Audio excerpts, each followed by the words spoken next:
Good evening, everybody. Welcome to the live. Sorry, we're running a little bit behind here. Not too bad, about 9 minutes, but just getting everyone settled in. So, of course, Charmaine's in the house, and we have Travis is in the house. Thank you guys both for joining us tonight. We appreciate that, of course. And Alexa's running late, but she should be able to join at some point as well here. She's just in a meeting. Um, so hey, Charmaine. Oh, your mic's muted. Hi, Travis. Hi, Oh, there you go. how are you? It's okay. I've done that myself multiple times. Same. I even ended a live, Adam, the other night again, and I left myself in. I totally forgot to end the stream. And I came back and I was like, huh, pretty sure I forgot to end the stream.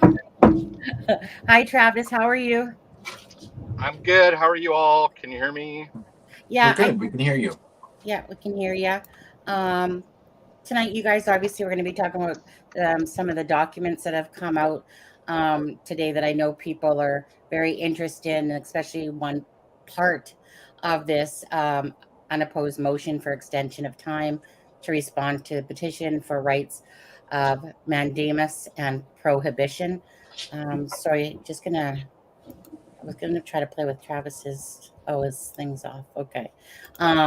So also, you guys, just so you know, for any members, if you're not a member, it's $1.99 if you want to become a member. If not, could you well, if you want to, go ahead, but could you also hit that like button for us? And then just so you know that there's this for the members, there's the justice new emoji that you guys can hit, because that's what this is all about, is justice for, of course, just basically for a fair trial to happen for Abby and Libby at the end of the day. So yeah, but anyways, happy Friday. Right, Adam? Happy Friday. Happy Friday, everyone. Happy Friday. Yep. It's been a week. Yeah, it has a lot.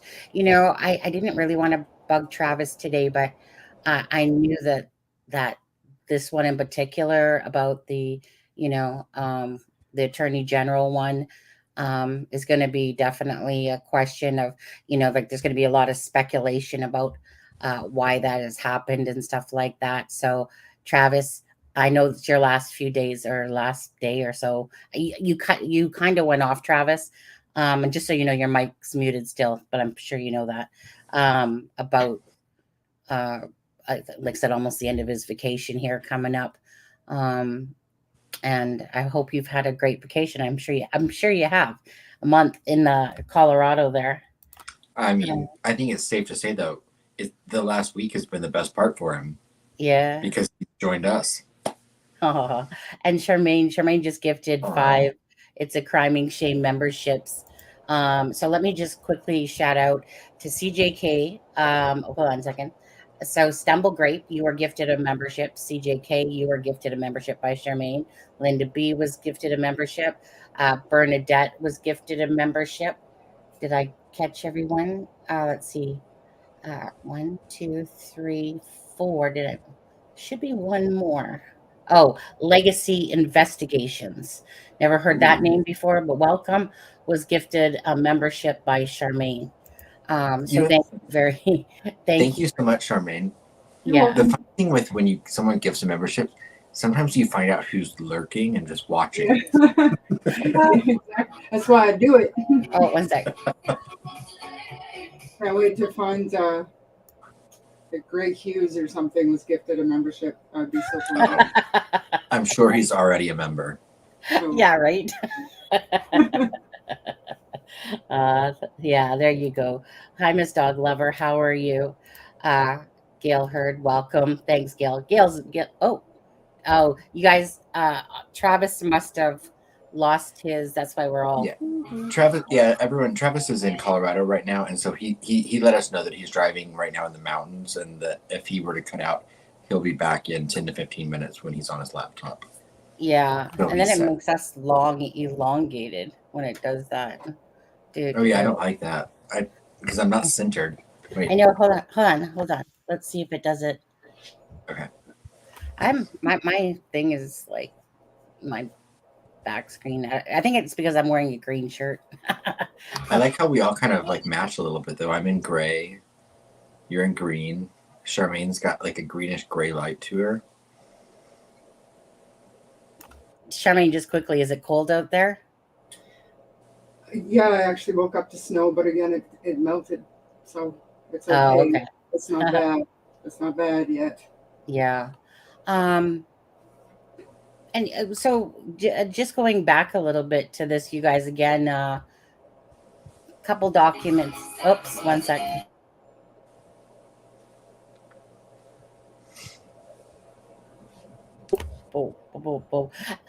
Adam, do me a favor, because you probably can explain this better than me. I took it away. Sorry. The Rickroll needed to go again. And then Unstoppable today came to. I think someone said, that they wanted it changed back to the other one about the, God, can't think of it now. 1 sec. Sorry. This is how that thing goes off for every gifted membership. So I'm trying to kind of cut it out before it kicks in. Miss Dog Lover, thank you. What's the new? Yeah, better be good. I'm going to find a new one. Just give me some time here. 57. You know what? Just in chat while we're let me put it this way, okay? I'd be lying if I'm not going to try to delay a little bit till Travis can hop back on, just a little bit. But in saying that, I really don't do this a lot because I don't sometimes think to. Right? Where's everybody from? Whoops.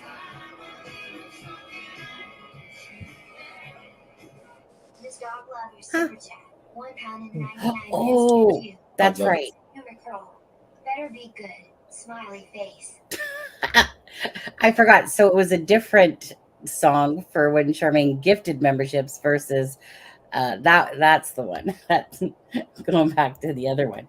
But anyways, yeah. So I'm in Langley, which is part of the lower mainland of Vancouver, Canada. So Alice in Wonderland, I see you're from BC as well. Got Indiana, Miss Doug Lover, what a liar, Antarctica. Okay. Hey, Miss Doug Lover, we're not talking about your dating life. Yeah. Mary Sutton, she's Indiana. Miss Dog Lover, she's the United Kingdom, which I guess is into Antarctica, apparently. Travis said he will be back in around 5 minutes, just because I see him messaging me. All right. And let's see. I'm just going to do this. So Kimmy Kin says she's from Georgia. Sharon is from Florida. -2. You know what it is here? It's 10 degrees. 10 degrees. Not no -2, not no minus. It's 41 degrees in Charlotte, North Carolina right now. 41 degrees? Yeah. I wish I was better at math. I don't know what that equals. I know. You always need that thing that says translate Celsius and Fahrenheit. Dano from Chicago there. Anyways, you guys, welcome from all the different parts of the world. What are you doing? What? It's 5 degrees Celsius. Is that what yours is? Yeah. Oh, so I'm higher than you right now because I'm at 10. You're always higher than me, Sonny. This is true. This is true. So anyways, thank you guys for doing that. And again, Travis will be here shortly. And because, yes, we're going to talk about it, but it's always nice when you hear from someone that has 37 years experience that's, in the law system and can say it, more eloquently sometimes, but Adam does a good job at that as well. Adam, just a reminder to people what the writ of mandamus is. Did I say it right? Mandamus? You did. We'll need Travis for this because my mind is jumbled from the week. Oh, but transparency, really. But my understanding of the scope of this writ of mandamus is basically to correct any lack of transparency or judicial overreach that the parties that filed it believe have taken place in this case so far.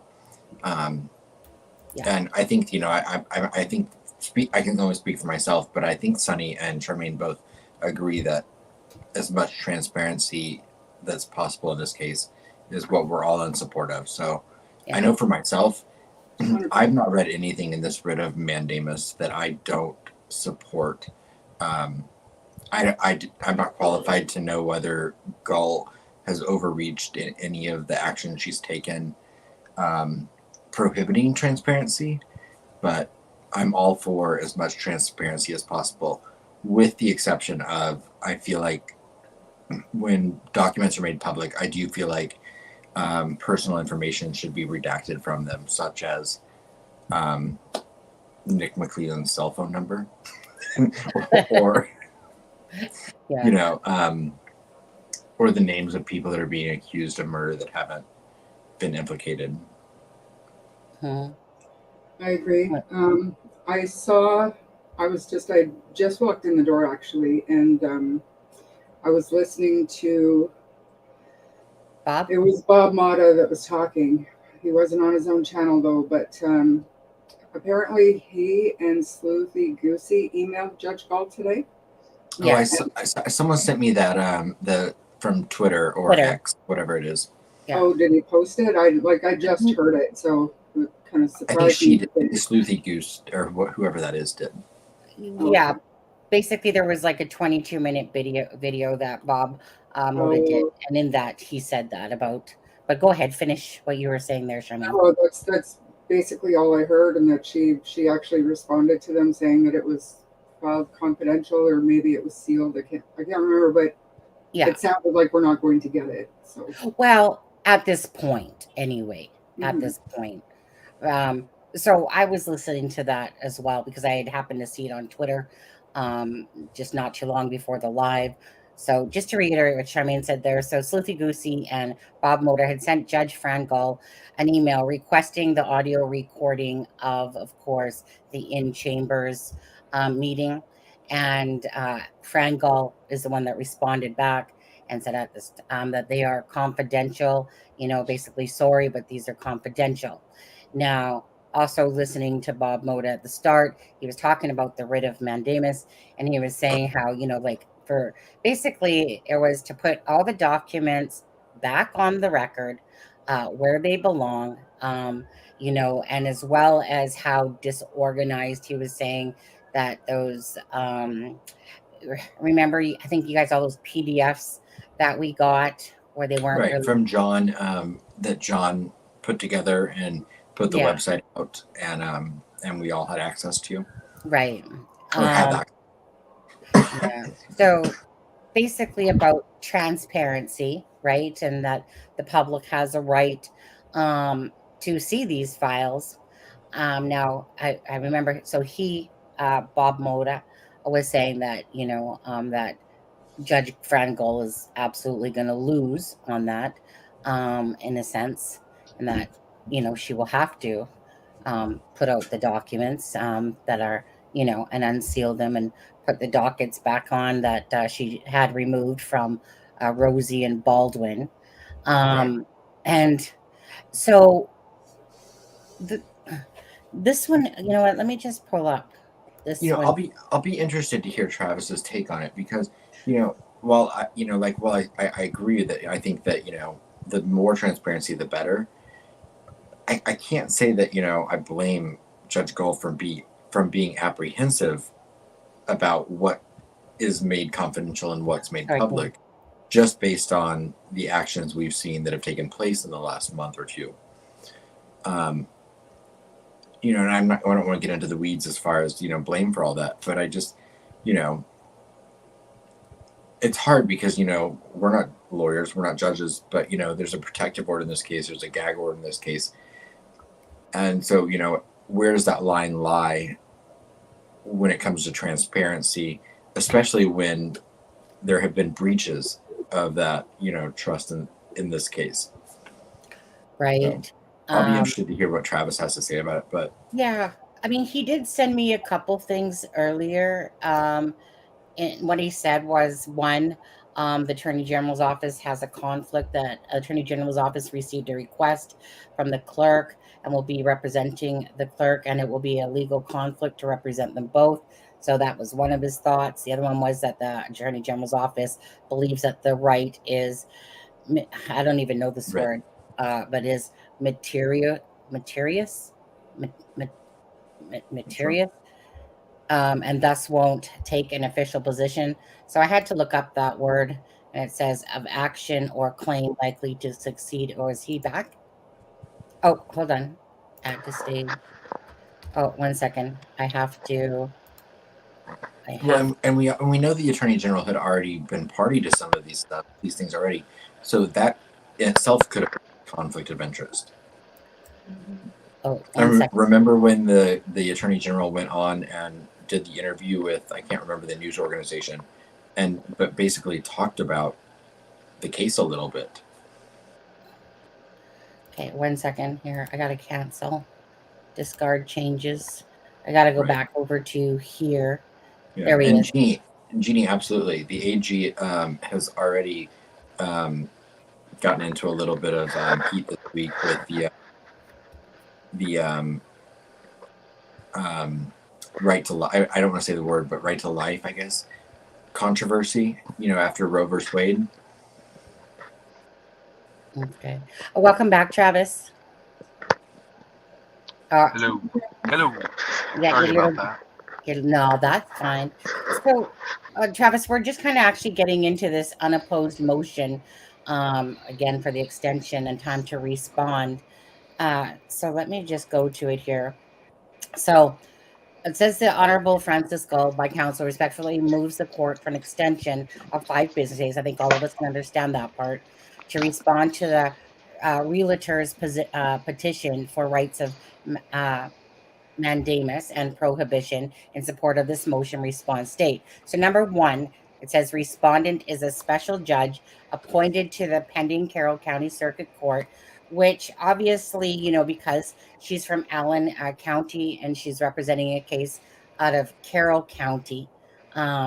So that will be to do with that when they're saying about special judge. The realtor's petition was filed on October 30th, 2023, and served by electronic method to the respondent on the same date. Now, on October 30th, 2023, the court issued an order setting a briefing schedule in which all briefs opposing the issuance of a right must be filed with the clerk of the Supreme Court by November 9th.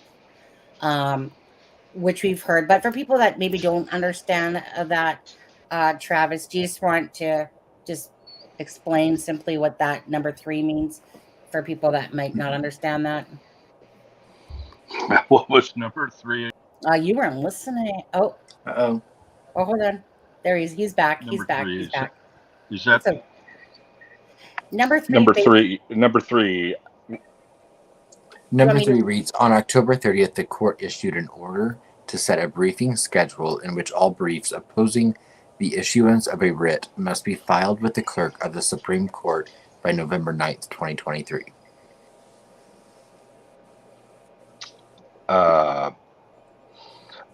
And you want me to explain that? Well, okay, so yeah. On that, what that meant is that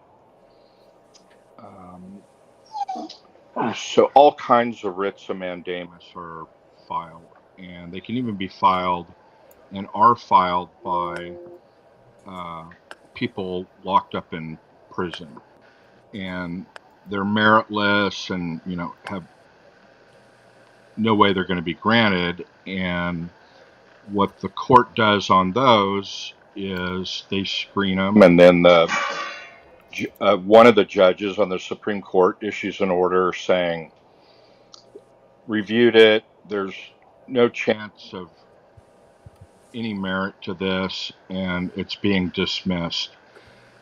And then other times they're reviewed, and the party that's filed it, in this case Richard Allen, It's filed on behalf of Richard Allen by the 3 attorneys we've talked about before.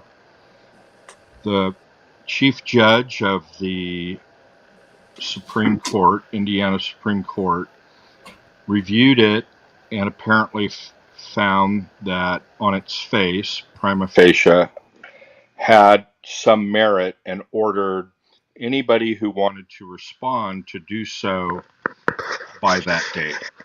Is that what you were talking about? Yeah, just the gist of it for Yep. people. Yep. So it meant that the court felt that there could be something here, and they wanted to hear the other side in writing. Okay, and so number 4, the big one that people want to understand, even though I know that no one, I think, knows that truthful answer, meaning even Bob Moda when he was, is that Moda or Moda? Even when he was speaking, he was just kind of, putting out thoughts about it as well. So for the Office of Indiana Attorney General has declined to represent respondent in this matter, causing respondent, meaning Judge Francis Gull. Hi, Frank.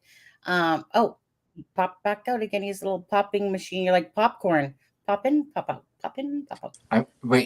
I'm like, Travis, you're starting to remind me of Baldwin. You're in, you're out, you're in, you're out. Like, I'm not sure if Travis sees it, but he all of a sudden he'll drop for a second and then he pops back in. I'm just playing. So right. So basically causing Judge Fran Gull to have to need to engage in counsel. Oh, and again. So did you hear that? So you know which one we're talking about, obviously, Travis. So I know that you put the thoughts to me in an email and I was just starting to read them, but go ahead if you would like to, please, on this one, because this one is the one that's really the talk of this piece of fine document here. Oh, can't hear you, Travis. Travis, you might have to go in and back out. Sorry.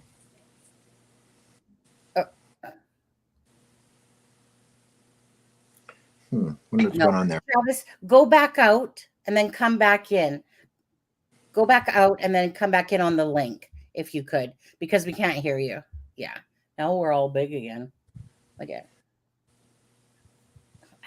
I can never stand it whenever whenever people use this your head is really big. I know, right?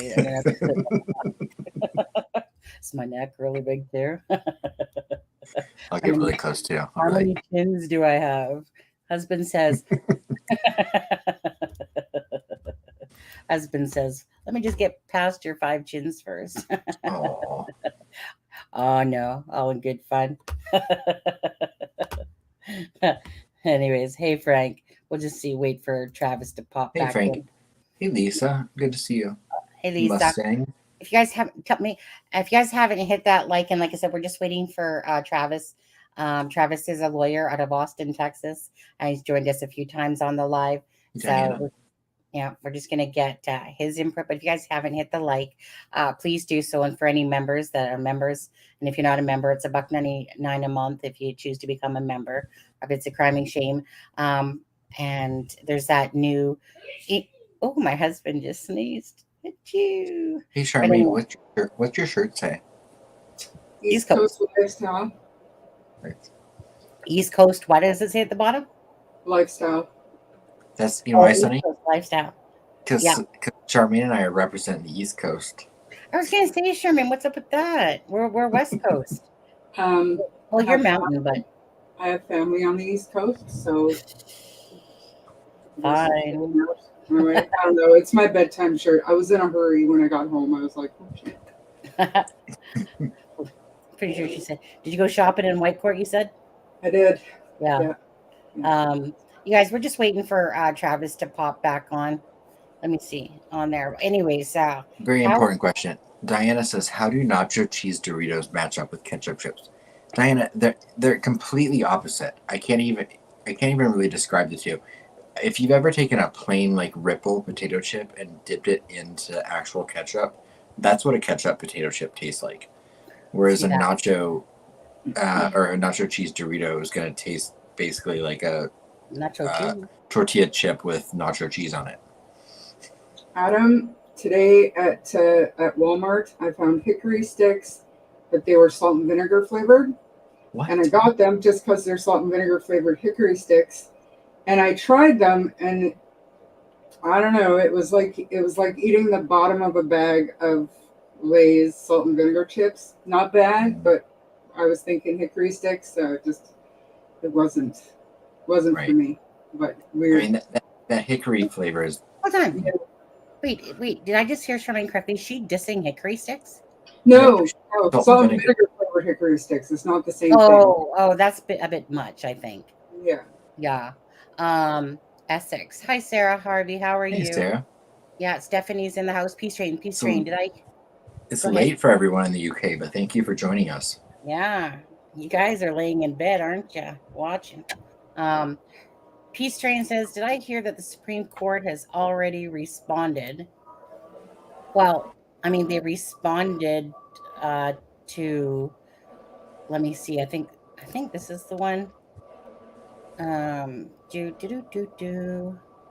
I gotta scroll back up. I think you're talking about. Oh, wait, hold on. Who's Forget it. Travis? Hold on, let's get Travis back on. Oh, There he is. Hey, Travis. Okay, how's that now? Now we can hear you now. Thank you. Sometimes that Okay. happens, yeah, where you pop in and out, and you were obviously popping in and out, and then you lost your audio, and That used to happen to Deb a lot. Deb. Which Deb used to be, or Deb, I mean, still is a part of this channel, but she used to be on all the time, and that would happen to her all the time. yeah. Okay. So going back to it again, I'm not really sure what issue's going on over there, but Travis, going back to the Attorney General declining to represent Fran Gull, just want to let everyone know what your thoughts were possibly on what that might be because of. Uh-oh.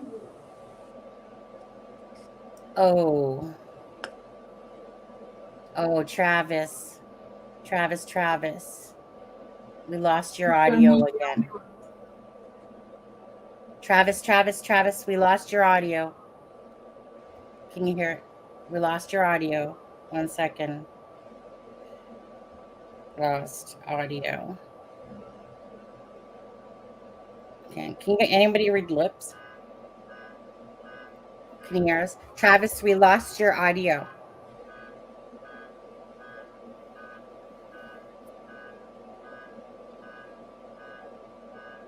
Travis, come in. So then somebody's stupid car horn's going off. 1 sec.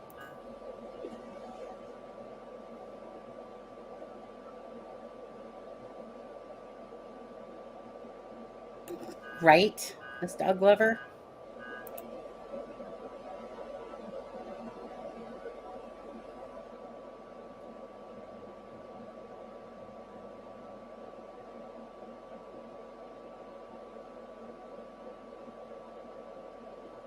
Your mic's on mute, Travis.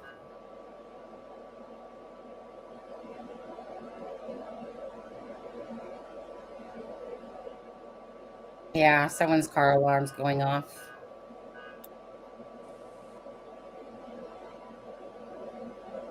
Can you all hear my fan? No. No, you're fine. It's super hot in here. Need it.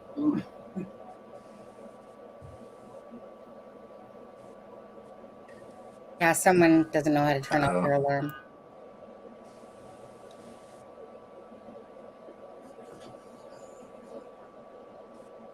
I think Travis is now attempting to go in and out more times than Baldwin and Rosie combined have left and joined the case. That's funny. I don't care who you are. That's funny. Sorry. Too soon?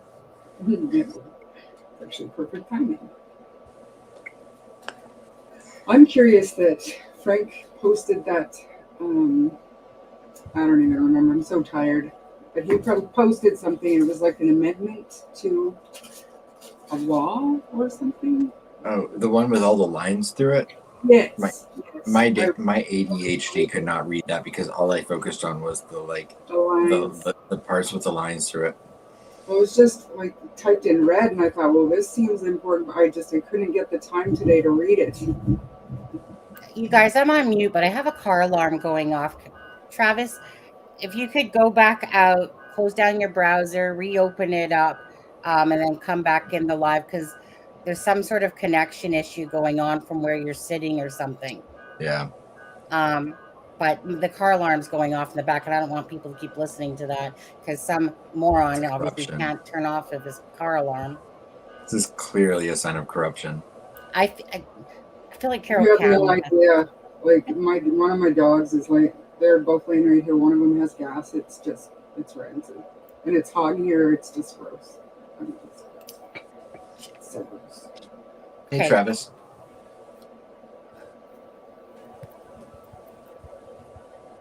Travis? Hey, can you hear me? I'm on my laptop now. Can Yes. you hear me? Yes. You might have to turn off your camera if you keep lagging, because I can see that you're lagging a bit. But anyways, so let's leave it like that for the moment. Let's see if we can get to this questions again. So you were obviously having some issues going on there, which sucks. I know. Hi, Fig. So again, the Attorney General, that question right there has declined. So just whatever your thoughts are on that, Travis, that would be great.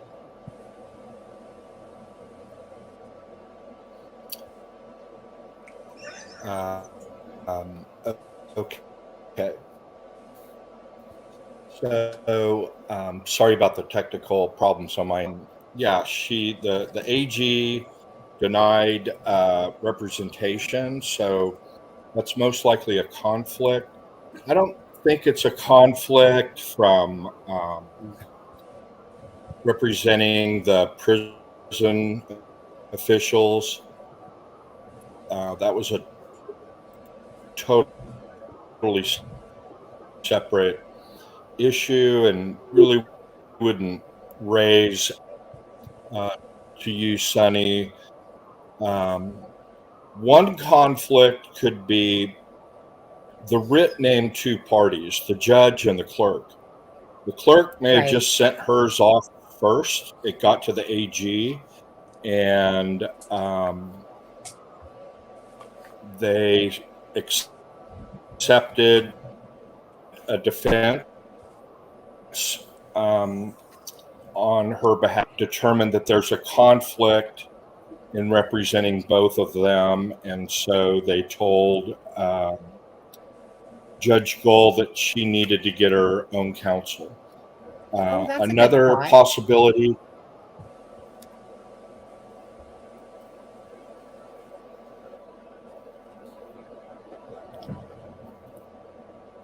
Travis? What was that? Sorry, you cut out there. So you said that the clerk might have got the notes. Yeah, I can hear you now. Go ahead, Travis. Sounds huge delay. Sorry. I heard someone try and say something, so I stopped. So another possibility is that the AG she represent her, which is the norm. That's who the statutes and the rules of procedure say will represent government officials, like judges and clerks. And prison wardens, so on, so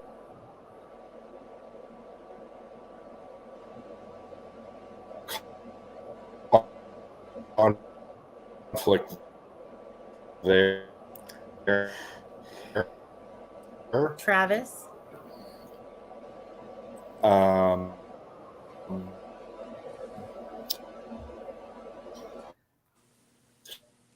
Something okay. Hearing Travis in the 1031 hearing,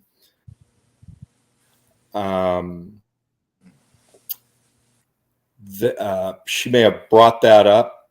Attorney from the AG's office talked about the possible defenses and whatnot, and said, "Yeah, I'm going to need somebody to represent me on that as well, because I'm not going to turn that stuff over to her. So you need to if you're going to take that position, you need to get your own counsel, because we disagree with that position, and we've taken the contrary position in court filings or attorney general opinions.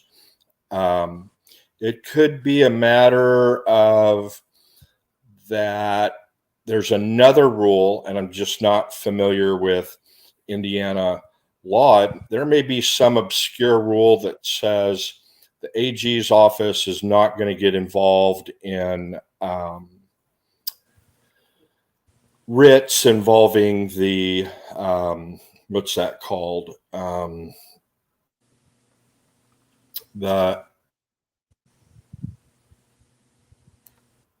Is that the weird word one? ASR at Records Act in Indiana that was referenced in the brief.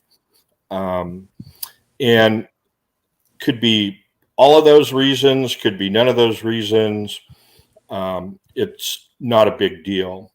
I commented on a Facebook post that really what the people of Indiana should be concerned about is who's footing the bill for these two lawyers at, this in Indianapolis law firm. Is she footing the bill? Is the county footing the bill, or is the AG, because they have a conflict, are they having to use their budget to retain outside counsel? All of those are proper. If there's a legal duty to defend her, but they can't because of a conflict, the AG can hire outside counsel because of conflicts. That's done all the time. But if it's not that situation, then is the county footing the bill, or if they're not footing the bill, is a judge can use campaign funds, as we're all well aware, or PAC money to pay legal fees. So, I'd want to know that. And if a campaign, county, state agency, AG's office is paying her legal bills, the public under Indiana law has access and the right to know that.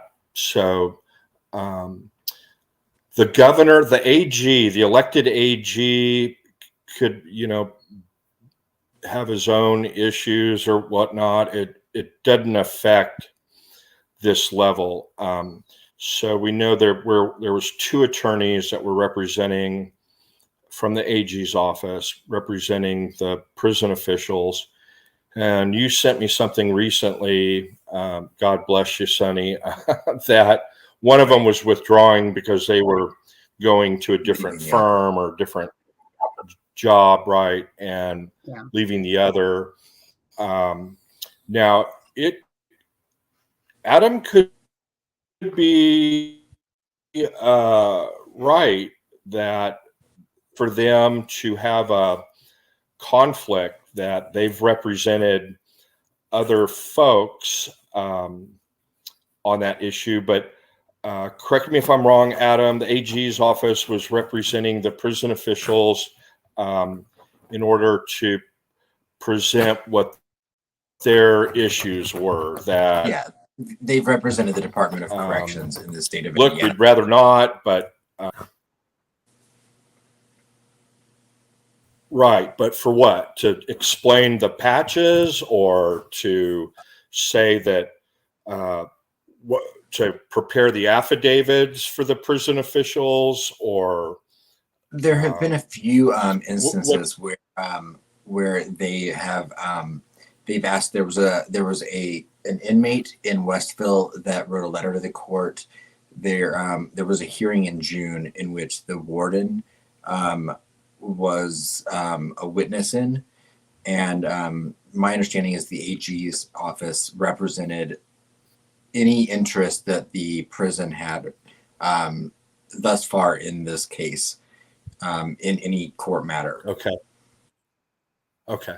So, and that would be normal. Now you could be right. That could be enough. It's a totally separate issue, and the AG represents every state agency of Indiana, including state judges and state district attorneys, and everything, state dog catcher, state management system, state prisons, on and on and on. They represent every single agency. So they would be hard pressed if they were conflicted out simply because they represented one state agency in one case, and that precluded them from representing any other state official in the same case, especially because the writ is a separate civil proceeding from the criminal case. Mm-hmm. They're treated as two separate cases, but it could be, it is what it is. But there's private counsel for her now, and don't know if who's paying them or if they're do it not. So, and then it would be common courtesy in that situation for counsel to agree on Richard Allen's behalf to a 1-week extension given those circumstances. And so that didn't surprise me at all that they agreed to it. That's what unopposed means. They contacted each other. Those attorneys laid out the situation and said, hey, can we have an extra week? Yeah, go ahead. And so there's that motion. And they were trying to explain to the court, it wasn't because she delayed. She did the thing she's supposed to do, send it to the AG's office. They were supposed to enter an appearance on her behalf at somebody, we can't represent you for whatever reason. So she had to secure private counsel, and then they lay it out in there. So it's all another filing. Yeah. There was another filing we alluded to, the motion to get transcripts. It was by one of the attorneys that on this writ. And so one of two things is going to happen on that.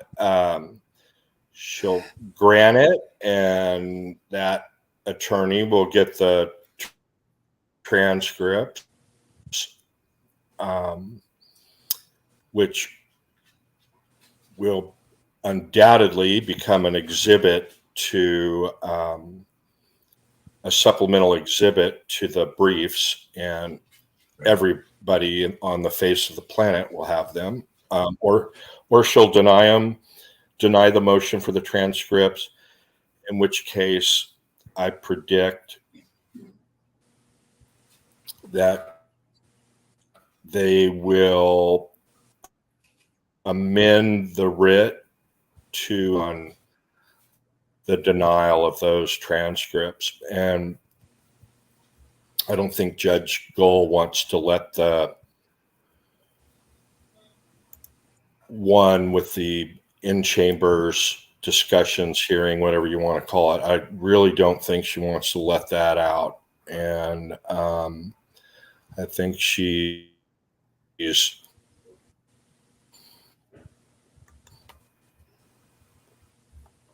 that may have been anticipated that will assert that. So I saw stuff on her before for Supreme Court, and then somebody said that she's running for state Supreme Court. So do we know? Running for election for that? I don't know if there's a vacancy. No, I don't believe she is. I believe I believe she was a candidate in 2016 for it. Yes.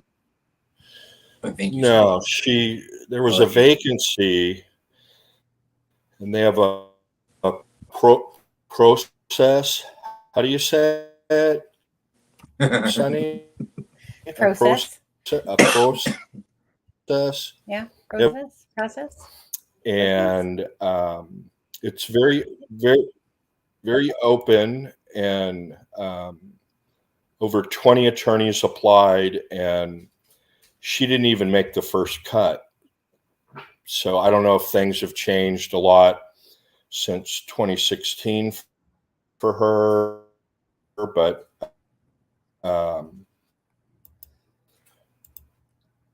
20 other judges and attorneys, that gets narrowed down to a smaller number, and then they're interviewed again. All of the interviews are public, which I thought was really interesting, very transparent. But there was a transcript of her interview, and she was touting her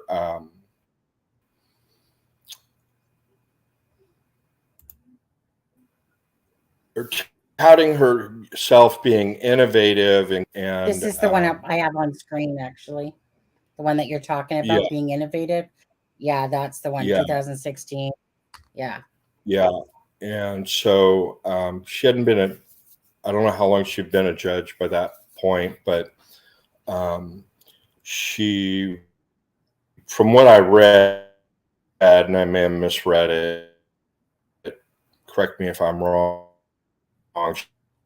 she didn't make the first three. And it appears their system,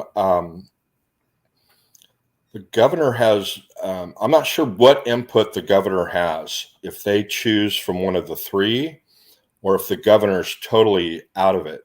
But it's an excellent system. It takes politics out of it, other than who's on the center appoints those people, or they're set out by statute who it is.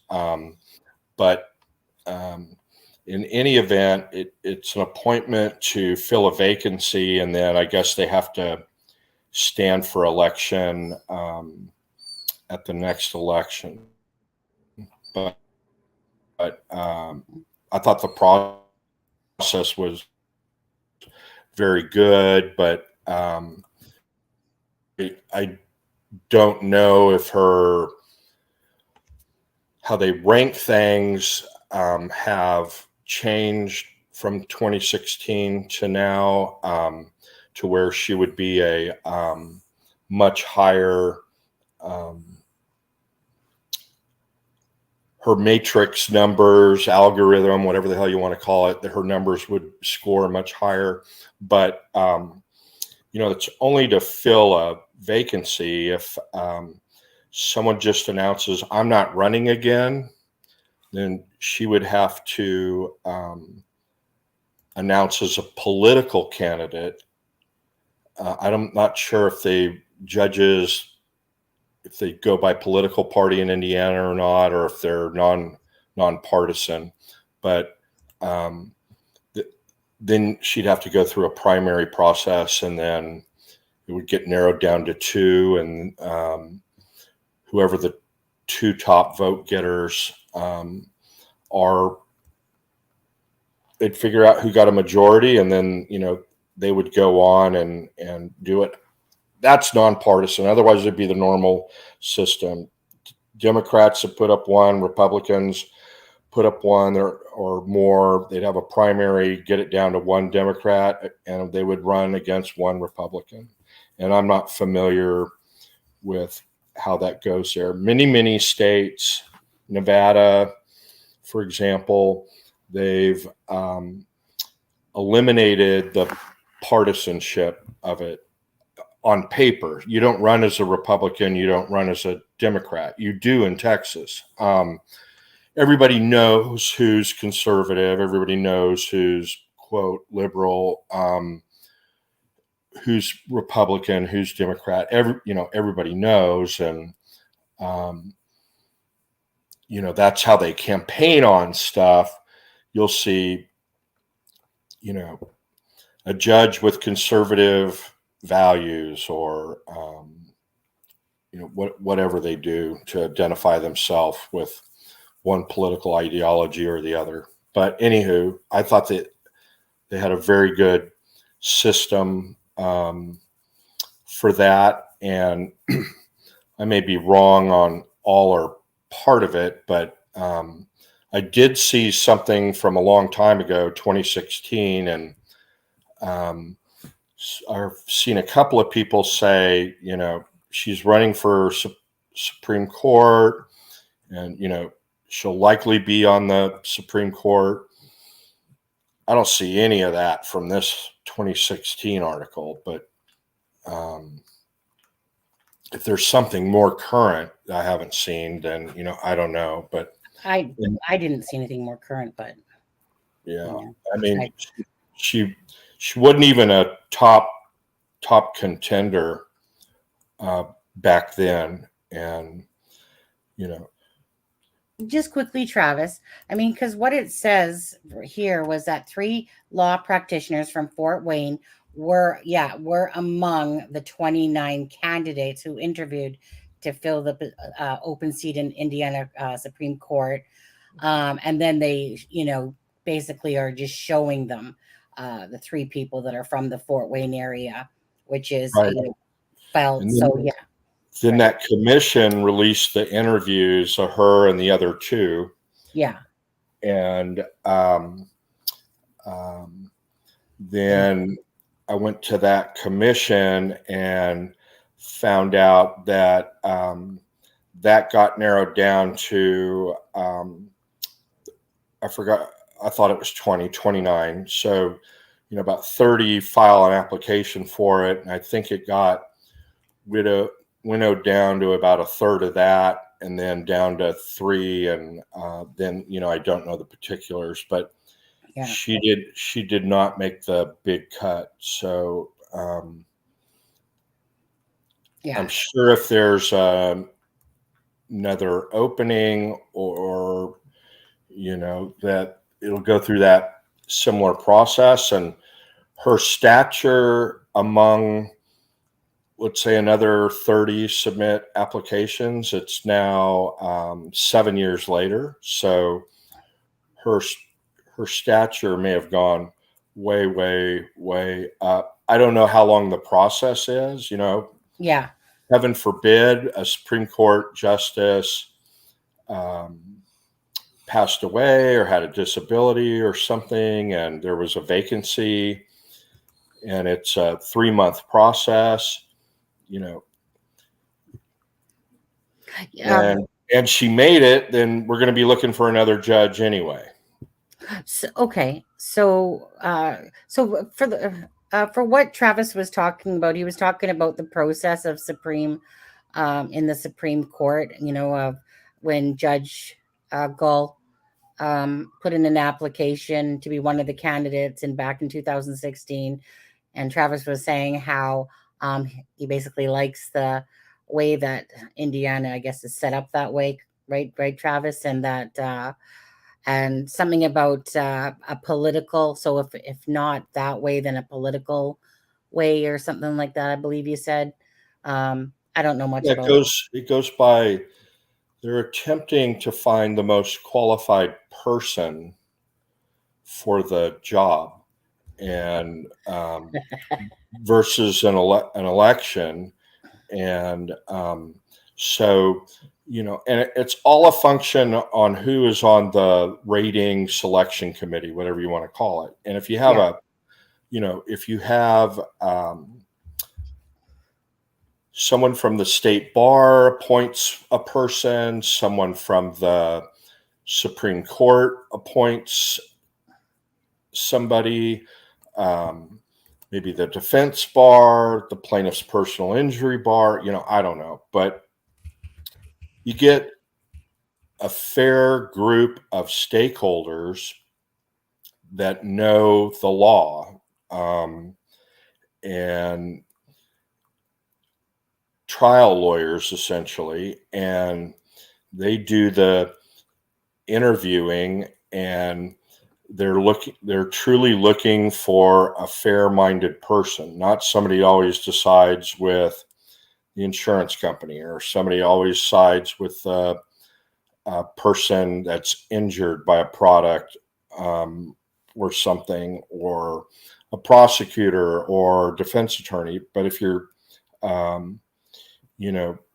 get a diverse group that are looking for the most qualified person, and there's a number of things about that. Judicial temperament is important, legal knowledge, there's a whole variety of things they look at, and then that's covered in the written application. It asks them to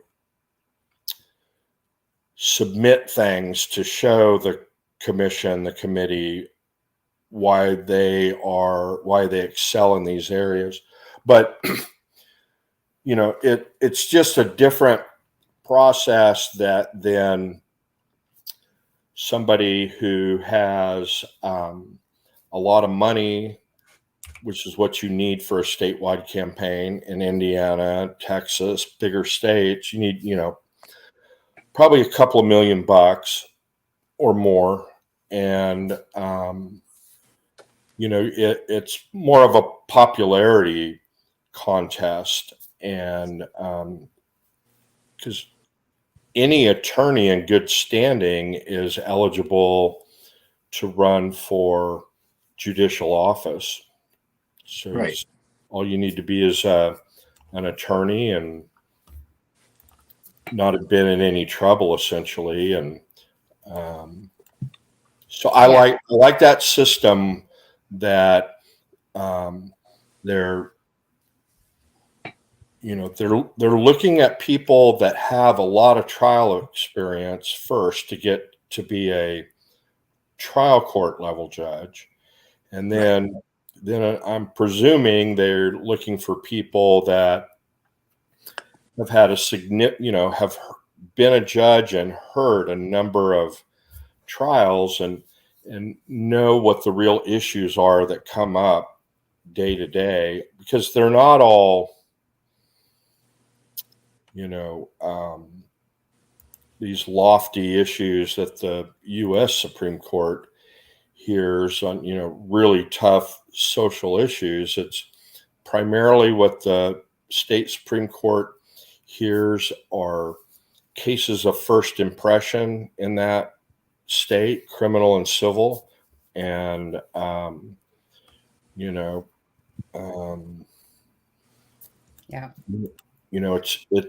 it's important, but they hear discretionary appeals.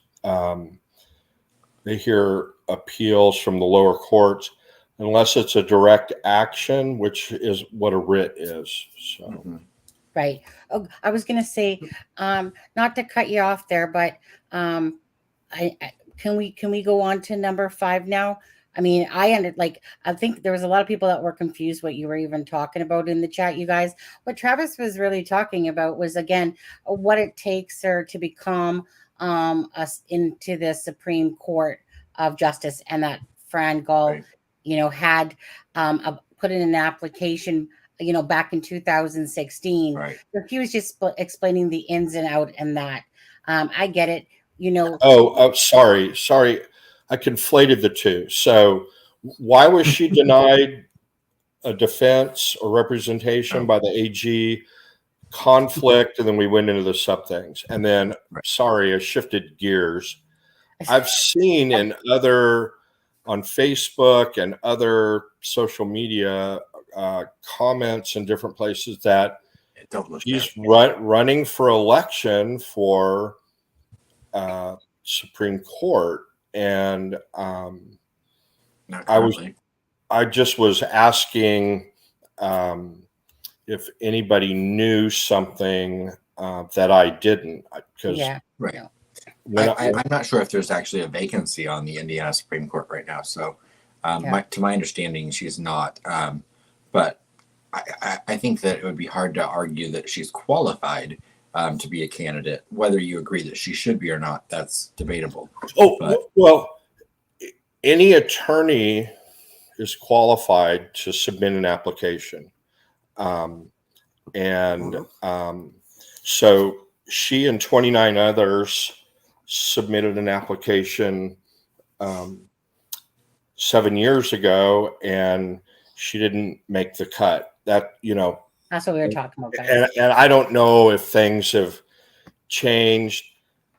The chances of a vacancy coming up, in the next 12 months are, slim and nil, I suppose, but so it's not going to happen. And we don't even know if there's a vacancy, whether she'll apply again. It's a rigorous process, but I know that she's not currently a candidate for the Supreme Court, because there's not a vacancy, and two, she's not applied. So and the candidate thing, so that's what I've seen in other places, not here. The candidate thing, she's never been a candidate. She's been an applicant.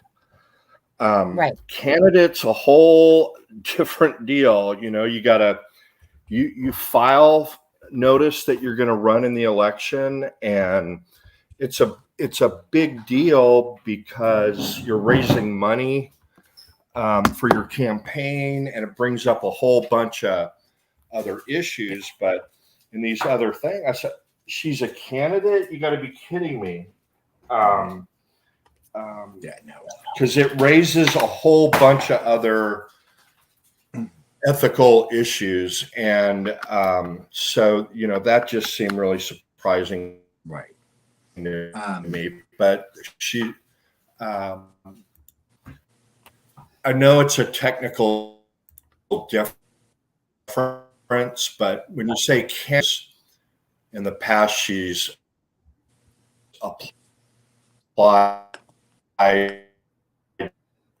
for the position, and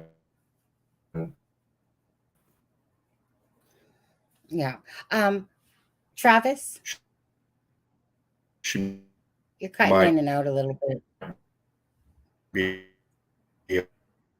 applying for, but when you say she's a candidate, it just brings up a whole bunch of ethical stuff. I know. I have a question though, Travis. As far as like attorneys that can represent her at the Supreme Court level, can any attorney in Indiana do that, or does it have to be a specific type of? Yeah. Is that kind of like what number 5 says? Talking about, Adam? Yeah, I was just curious, like what level of attorney what kind of qualification as an attorney do you have to represent someone at the Supreme Court level? Does it just have to be that you're a civil attorney, or? I'm going out and I'm coming back in. Okay. I'm going out. I'm coming back in. All right. Okay. Gotcha. Yeah. Thank you. His for some reason, you guys, Travis's audio, his connection, whatever, isn't very he's out in Vail, Colorado, so I think his Wi-Fi is probably just not optimal. So I apologize. It's been fine, but today it's been very rough and rocky. Right. For sure. Oh, rocky Colorado. Can we talk about the psychic abilities? Oh, Fig. Right. Fig. I said that right away. I said, I think the smartest person in this case so far has been Diener, because he was like, nope, bloodlust, I'm out. Judge Gull has probably a few times been like, hi, yeah, you were right. Oh, and it says it's watch Captain Howdy's new video today. I think it was today. No. His says this. Let's see if he's any better.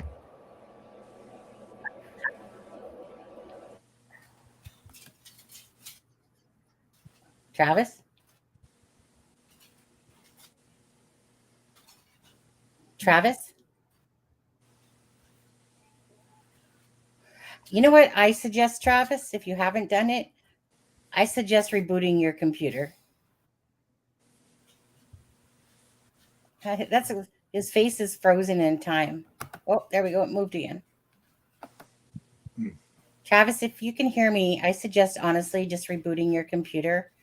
And that I would think that typically that usually fixes any lag issues for the most part. Unless you've already done that today, but because his connection was good all week except for today for some reason, which is. Hey, you know what? I know two attorneys that are probably not on the list to represent Judge Gull. Anyone have a guess of who those two attorneys are? Rosie and Baldwin. Oh, ding, ding, ding, ding, ding. Did I get it right? Don't call me a psychic, but I have a feeling neither of them are going to be representing Judge Gull's interests in this matter. Too. You forgot Hennessy. I love my look at this. Love my aunt Fran. She is an effing saint. And Freckle Joy says, "Wait, is she really your aunt?" Yeah. Okay. No aunt of Figs would claim him. Yeah. Do your jobs in the Just world. kidding. Okay. So number 5 was.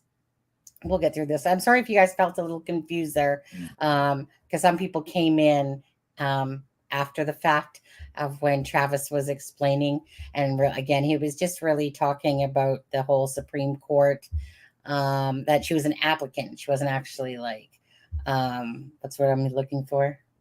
She was an applicant, not like a final candidate type of thing. But he was kind of explaining how Indiana, has a pretty good setup for how they do things and stuff like that.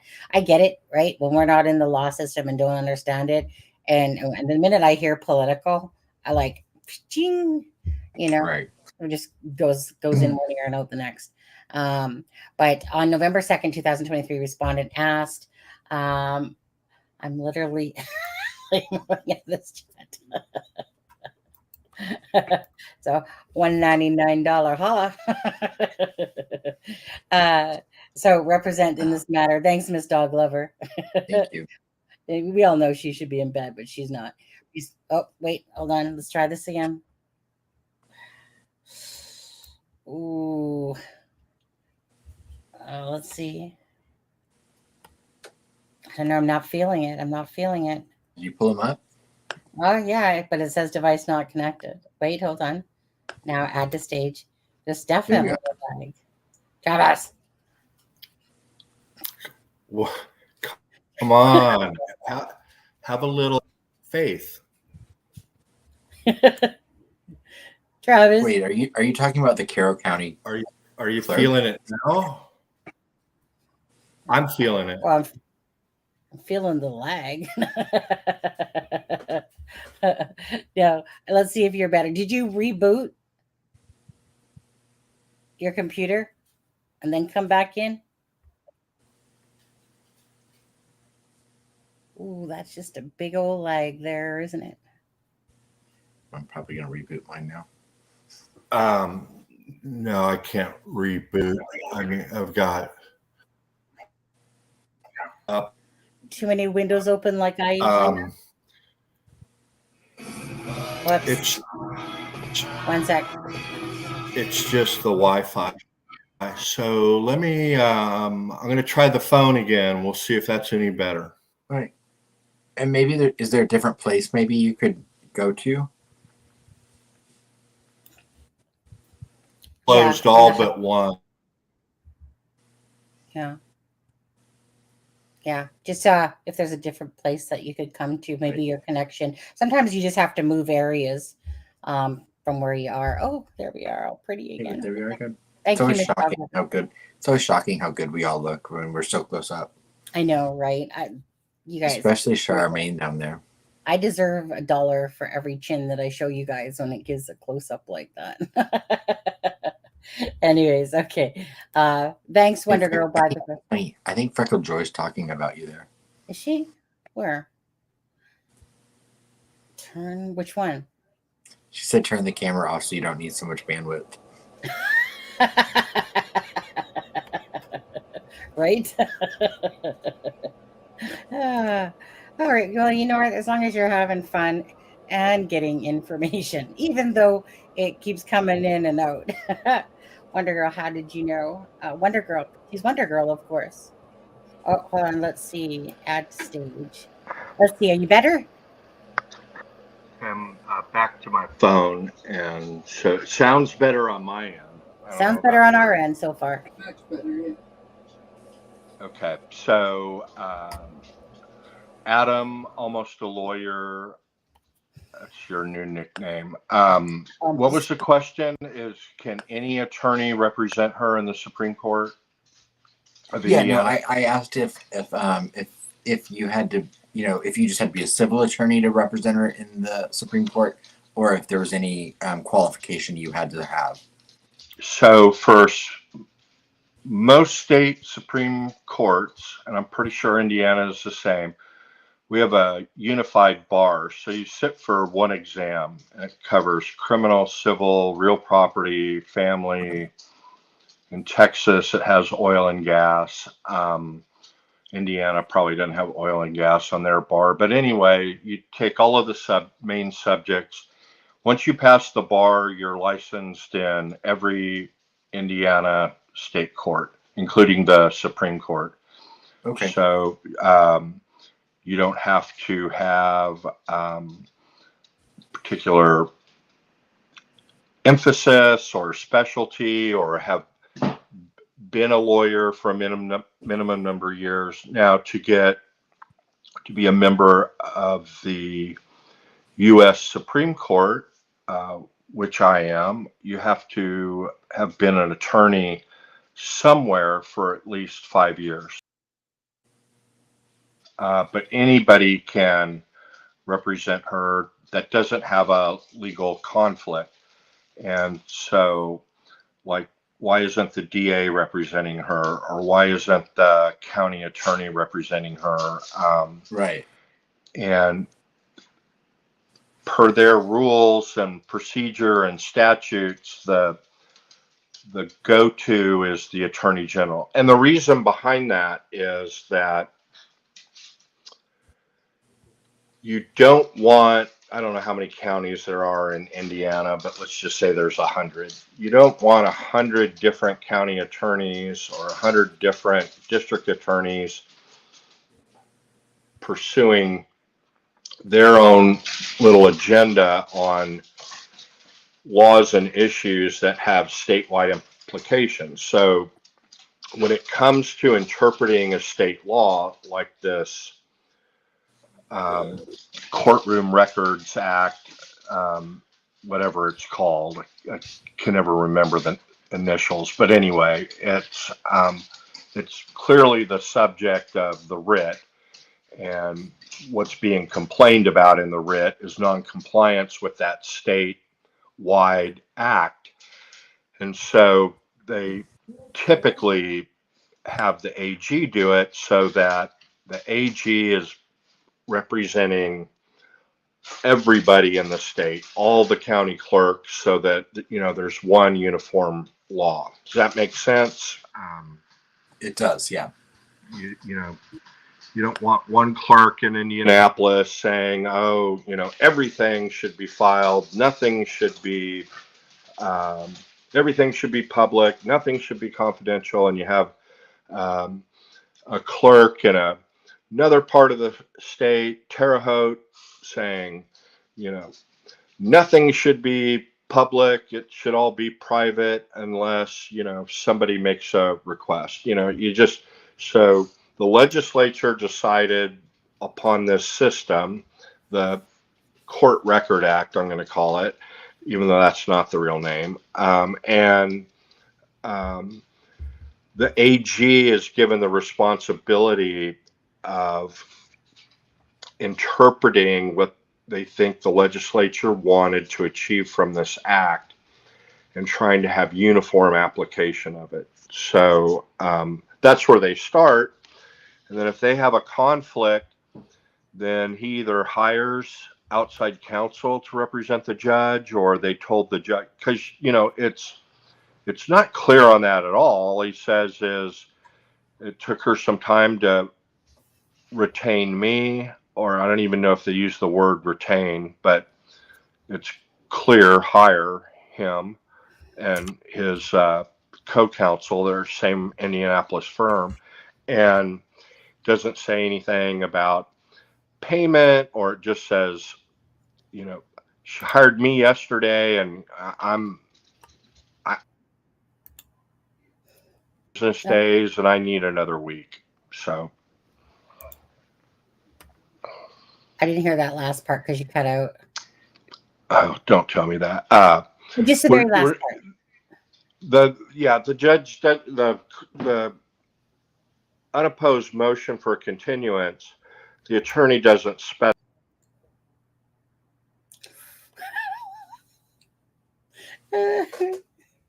Well, that's it for tonight's show, everyone. Good night. Yep. Yeah, poor Travis. He's like a popcorn machine. Pop in, pop out. Poor Travis. It must be so annoying. This is just Oh, yeah. the dead or something. I've never seen someone pop in like 5-6 times like that. Okay. Just our good friend Travis Baldwin. Yeah.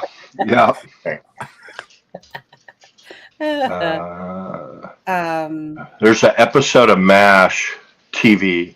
Yeah, MASH. I used to watch MASH. Frank Burns. I only recall them leaving once. Well, BJ and Hawkeye were restricted to barracks, and then Frank Burns, he's at the doorway. I could step in, I could step out. I could step in, I can step out. Anyway, sorry about in and out. But what other questions do we have? Oh, well, let's just finish off this paper. I think Fig was talking to you, Adam. Due to the time, so let's see here. So due to the time required for a respondent to engage counsel to represent her. Okay, so we know, so this is pretty self-explanatory about the realtor's petition of rights of mandamus and prohibition is due in 4 days. And then, of course, they asked for an additional 5 days.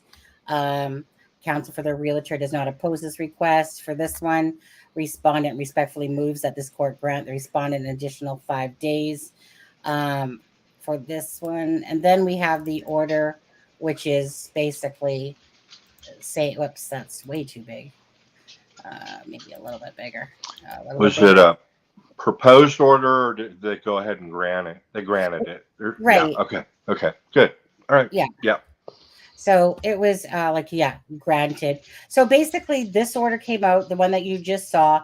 And then of course the one from Westville where the, again, the Supreme Court, where that, whatever her name was, stepped down or, moved on to another job or whatever. Yeah. And then she was from the Attorney General's office. Attorney General's office. Thank you. Yeah.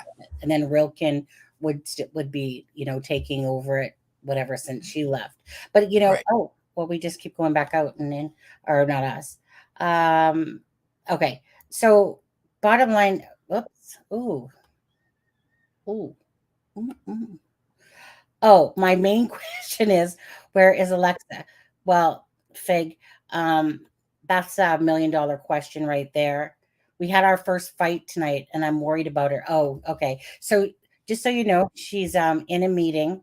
It was probably more. I think that she probably lied, and it's more like a counseling, like a I don't know, like in a what like a mistress of fair counseling meeting for this obviously argument that you guys had today. I think she's doing well though, because she messaged me. Not sure if she got back. Oh, yeah. Hey, Travis. I see how it is, Fig. He just flirts and flirts. Doesn't stop. Just doesn't stop. It's okay. It's okay, Peggy. Yeah. Travis?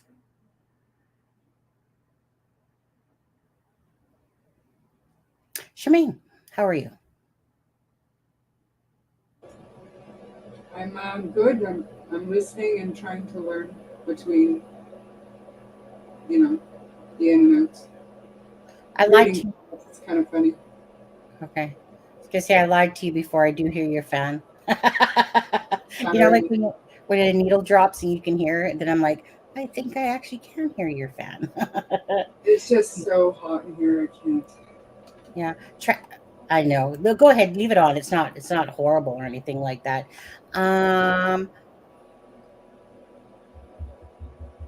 Travis? Does anyone have any questions at all for Travis when he can actually hear us or come back?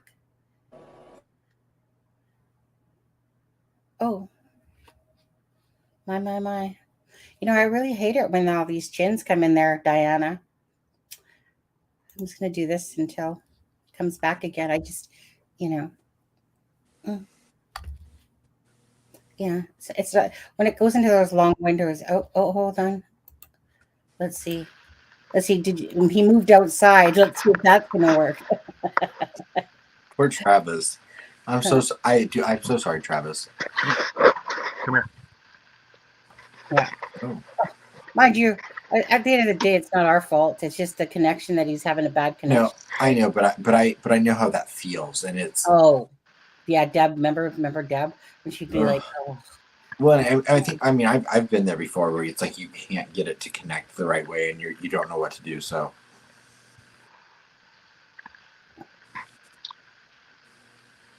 You are the one with your damn period in your name, as far as. Well, some people have to be difficult, Wonder Girl. Can you hear me? Yes. We can hear you. Okay. Is there any questions? Well, I have more chins in here. I was going to say, does chat have any questions for Travis while we got him? Right. And just to be clear, Travis, the other issue that was brought up today, as far as the withdrawal of appearance, that, just so everyone knows, that's a very standard thing. Anytime someone gets a new job or leaves an office that's been a part of a case, they have to file a withdrawal of appearance, correct? Yes, you have to let the court know that you can no longer appear on the case. And that doesn't mean that there's anything that's nefarious or anything that's, tawdry happening. It just means you've left the office or you've taken a new job. That's right. Nothing nefarious whatsoever. Just right. You've moved on and you're no longer part of that office, and it's not your case personally. Okay. Hey, just quickly. Thank you. Do you think, Travis, that there's going to be another writ? I think it was Bob Moda that was saying, he expects another writ to come. At one, what was it again, Charmaine? One was about, basically, FRAN, basically asking FRAN GULL to basically get off the case. I don't remember. If I watched it, I don't remember. Anyways, Travis, do you see another, just basically by the paper trail that you've seen so far, that, and you've seen everything, Do you see another writ coming? Well, I didn't hear those comments from Bob, but he's been saying things, I think, to the effect that he knows that the issue about disqualifying Baldwin and Rozzi isn't over. And so I think he's hoping that a writ gets filed on that. And I would say that he's probably, I think he's being hopeful to a certain extent. I expect another writ to come on the transcripts. And I would say that with the way that they've been making a record about what happened, that he's probably right. If they see an opening, but there's got to be a procedural way to do it. We've kind of talked about this outside on the edges, but if there's a procedural way to do it, I suspect that we're going to see the motion to disqualify pop back up, and we're going to see the possibly see the issue about their disqualification come back up. But we're a long way from that. And we talked about this the other day, that it's like every ex I've ever had, they won't go away.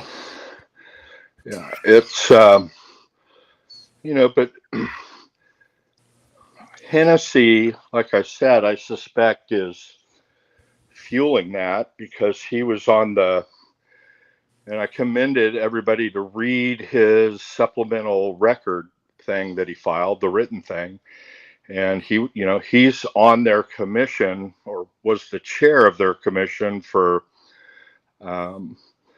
public defender counsel. And what that commission does is it sets certain minimum requirements for attorneys to be on the appointment list, to handle misdemeanors, to handle felonies, and then to handle capital felonies,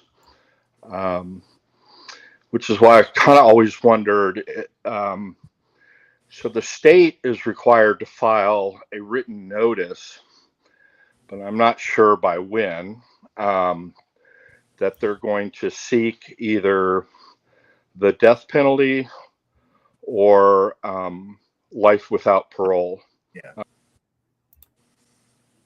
We were doing so well. My colleague Adam confirmed for me that no such notice has been filed, and that there's been no official notification that they're for sure not going to pursue the death penalty or not going to pursue life without parole, which tells me, given the high profile nature of this case, that they still have plenty of time to make that decision. I would think there'd be a statute or something that says at least 90 days before trial, but haven't seen that in the statutes I've looked up so far. But that would cause a significant, serious delay if something like that got filed 30 days before trial, unless it's allowed to be filed that close, because the issues are going to be, I mean, just the jury selection in a death penalty case. you have to do the jurors one by one instead of an entire Yeah. panel.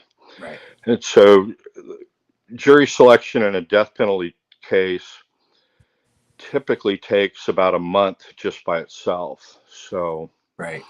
And right now, Travis, I mean, I know that this trial was originally scheduled to take place in January. We know it's been moved back to October. I believe it's still scheduled, which, I know that can change, but I think it's still scheduled for approximately 2 weeks. And how much of that time do you think, like hypothetically, if it's not a DP or death penalty case, how many days does that normally take just for jury selection? Because I know like they set that the first day of trial is basically jury selection. And the murder cases I've had that, none of them have been death penalty, but you takes all day to pick the jury, but it's typically no trouble at all to pick a jury, especially if you use a questionnaire. Right. And what about in a high profile case? It shouldn't matter. Okay. Again, there's no correlation between the notoriety of a case or high profile. And so, some murder cases can take 5 weeks, but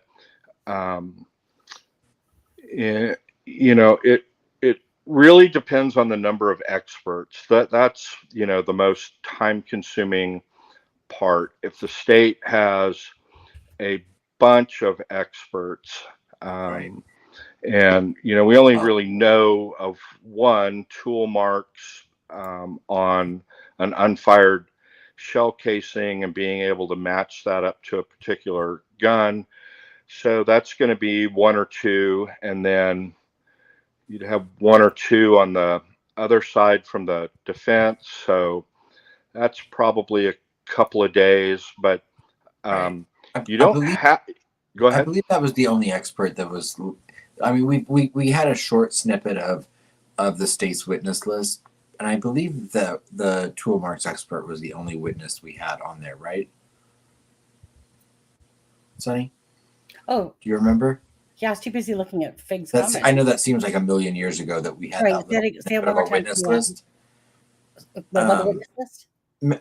I believe the only expert we had on that witness list that we got an excerpt of, and that's from the ex-defense team. But no, these were state witnesses. I'm sorry. The only one that was on that list was a tool marks expert, correct? Or ballistics expert? Yeah.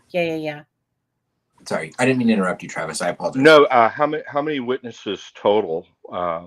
It was not a complete witness list. It was, I believe there were, I'm going to say 10 to 15 names on there because it's been months and months ago. Yeah. Okay. So, 15 state witnesses, Yeah. and then they list witnesses out of an abundance of caution. Right. It's not it was definitely not a complete witness list, was my understanding. Right. So, but even if it's not complete, they'll throw in names that they have no intention of calling. It's just an abundance of caution in case somebody else can't show up. They have a backup. And I know there have been a number of depositions in this case, and because in Indiana they allow depositions as a matter of right. In criminal cases, and that's not the case like in Texas, for example. You have to show a compelling reason, and it's rarely granted why you need to depose somebody. And it's, you have to try and talk to them with an investigator, and if they just won't talk to you, then it's by the seat of your pants during trial. But so 10 or 15 witnesses, we know there's got to be medical examiner is part of that, and then ballistics.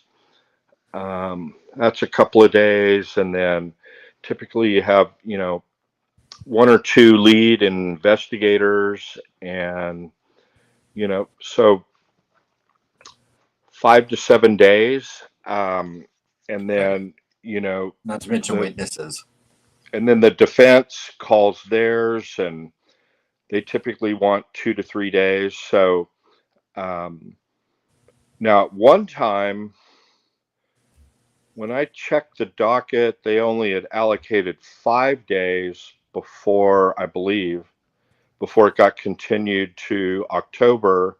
And then I was on the phone, or not the phone, but I was on something live, maybe in StreamYard or something, and Sunny was looking at the docket, and she said there was 10 days, which is 2 weeks, 10 Right. court days, Monday Right. through Friday, Yeah. week 1, Monday through Friday, week 2, 2-week trial. Right. But that includes jury selection, correct? Yeah. Yep. And then, they would need to make motions ahead of time for a questionnaire, and the process to when they would bring the jury in to fill out the questionnaire, because you want them to fill it out ahead of time, and then you want the attorneys, both sides, to have it for a couple of tree days, as they say in Wisconsin, to look it over, and then and that really speeds things up too, because with the amount of publicity, there would be questions on there. Have you read or heard or seen anything about the case, and what have you heard? And then they ask the ultimate question: based on what you heard, have you already made up your mind? And then they're not eligible to sit on the jury if they've made up their mind. If they say, yeah, I've read stuff, and I don't know, and I can keep an open mind, I haven't made up my mind, and they can sit on the jury. Right. And Travis, are you aware that, I know that you didn't know everything about this case coming in, but the jury's being convened from Allen County, which is of course not the county that the trial is taking place in. Rather than move the trial outside of the Carroll County, they found it was more convenient for the family members of the victims and for some of the parties that are involved if they brought the jury in from another county rather than move the trial to another county. Yeah, I saw that, and okay. That's typically done more from an expense standpoint, because I don't know where Baldwin and Rossi were in relation to that county, but it's where they're getting the jurors from is 2 hours away, right? So they're going to have to house jurors in that county. Or are they going to commute every day? They got to put them on a bus, and they got to be. We don't know if it's going to be a sequestered jury or not yet. I would assume. Well, even if they're sequestered, so they could do it a couple of different ways. The way they did it in Avery is, they did a Manitowoc jury, which is where it was, but they transferred it to Calumet because the defense was able to show clear bias on behalf of the sheriff's department.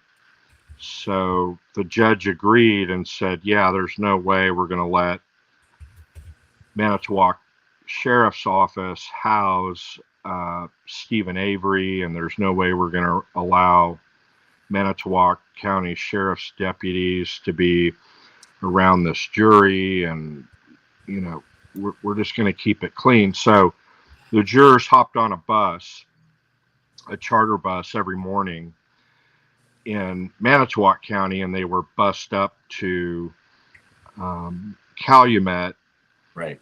and then bussed back every day. But we're talking, I think, an hour, maybe. Wasn't 2 hours, but so. And then the question of sequestration would come up afterwards. They weren't sequestered during the trial, just admonished not to read it or listen to anything about the case. But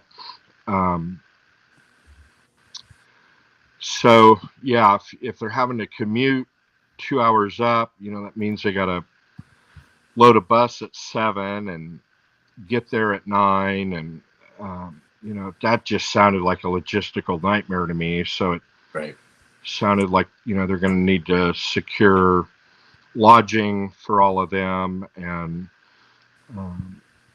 right, a lot of money anyway. So I have a question. I got a question. Yes, please. Okay, so now Bob Moda, this is a thank you, Charmaine, for sending that.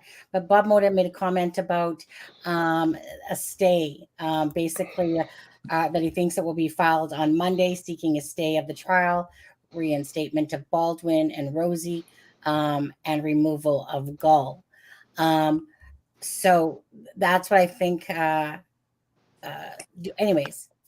So that's what Bob Moda is saying. And then, so do you think that that's probably what's going to happen? Is that there's going to be a stay? Well, definitely, probably they're going to put in.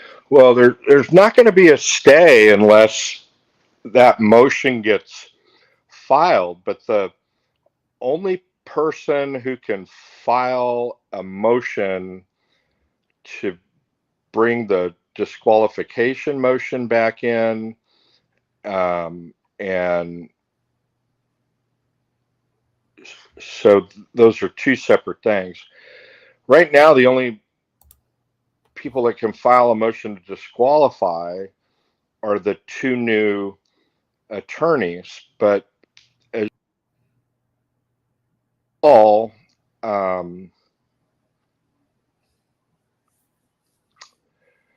well, I guess they could file a writ on that. Well, that's what he was saying. Do a writ on, like, that's what he was saying when he was talking about doing, a writ of a motion to stay, and again to, that I think in what they're feeling like, of course, is that FRAN GULL will be taken off the case, and that Rosie and Baldwin, will come back to be the lawyer. Well, it's two separate things. So first things first, they got to get the motion to disqualify. Now, they could file a writ on that and say that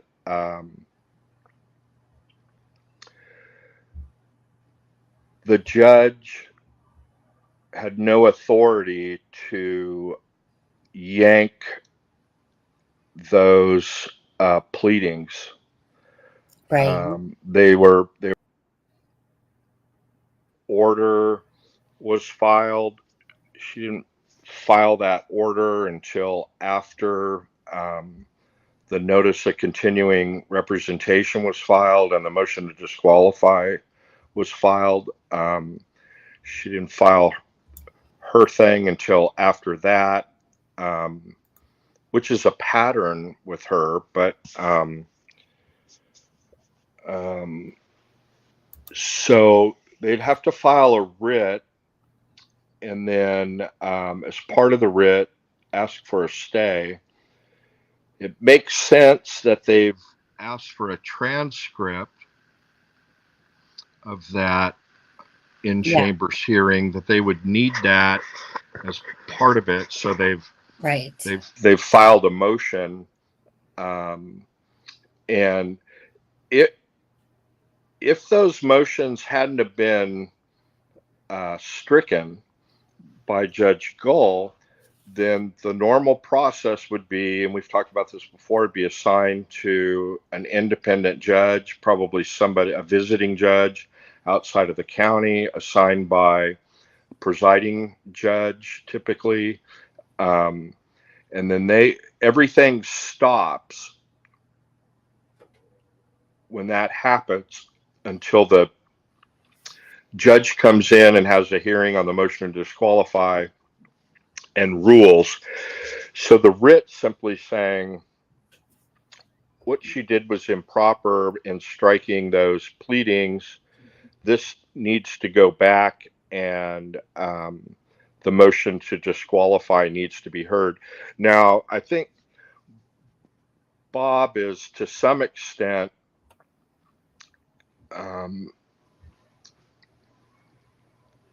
Good night, Gail. I think he has, I think he has some direct knowledge.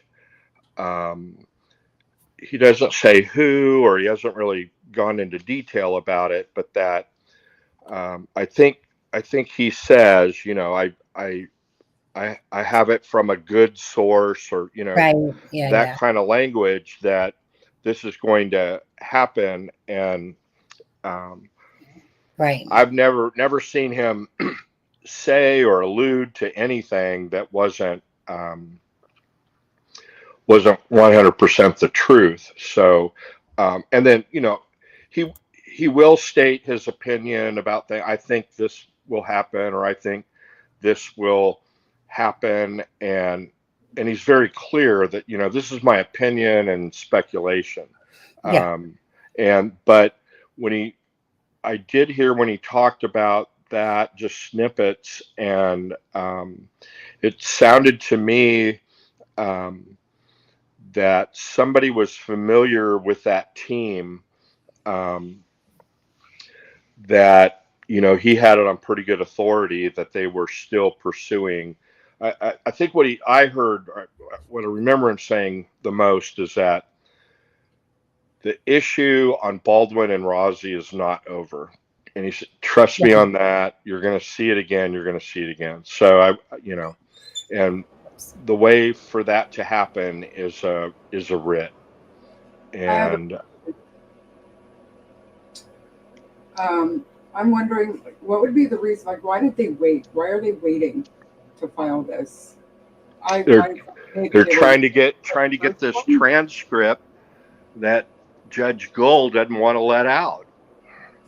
They've been asking for it. You'll see 2 precipices of record been filed with no response. So finally, she forced the issue with that motion for the transcripts. And she's like, either give me the transcripts, which I'm entitled to. I'm a lawyer hired, retained on behalf of Richard Allen. Get me these transcripts or deny my motion, and I'll take you up on another writ. Right. Sooner or later, she's going to learn she's got to comply with appellate record stuff. And by ordering the clerk to remove the documents from the file, that never happens. Right. Documents get filed and they're stricken. Clerk isn't ordered to remove those documents because that's the appellate record. And so, that part was surprising, that she's trying to, it looks like outwardly, maybe not intentionally, and who knows, but it looks like she's trying to alter the appellate record, and those attorneys have the right to a record. But that's what the delay is. She won't turn over the tapes, and then came up with this order I've never ever seen on the 1031 hearing. She said, okay, we're not going to have cameras because you guys couldn't behave yourselves in the last one, and then this is what's going to be security. This is going to be for the families of the victims. This area is going to be for family of the defendant, and then the public can sit in the areas left over.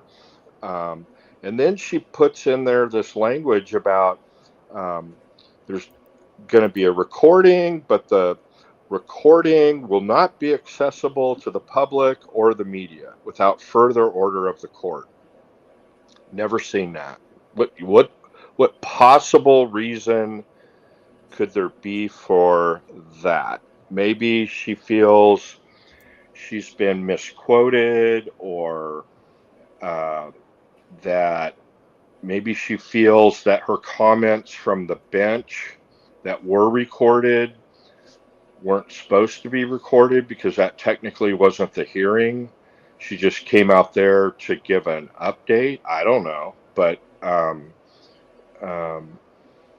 never seen a judge say the official court record's not going to be available to the media or to the public. Now, it did sound as though it would be available to the attorneys if they wanted it, but when you order a transcript, unless there's a specific order,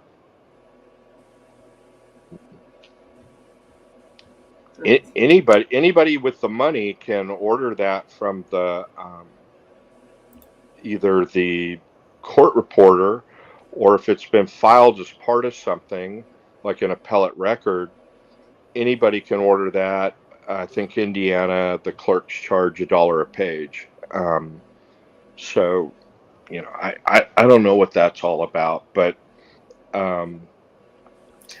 there's some quirky stuff going on, but that would be the delay. Is could that be an Indiana state thing as well? Because I know there's some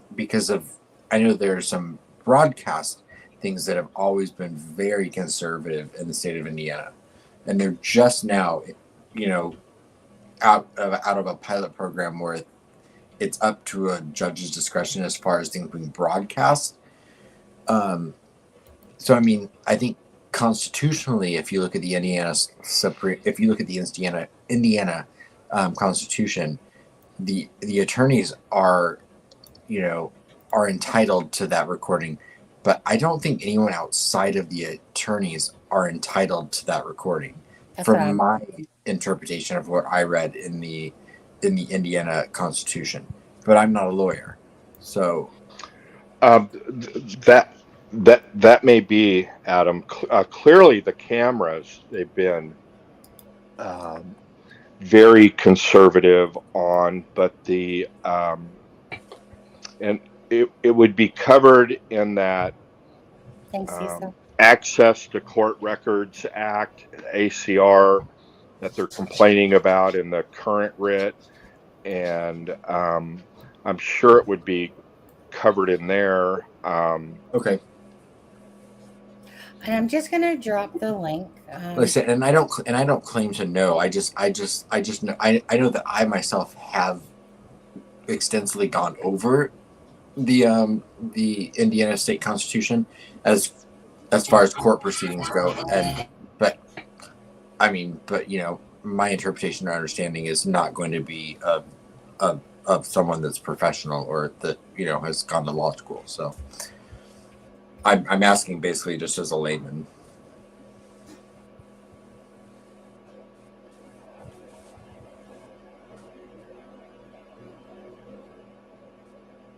Travis.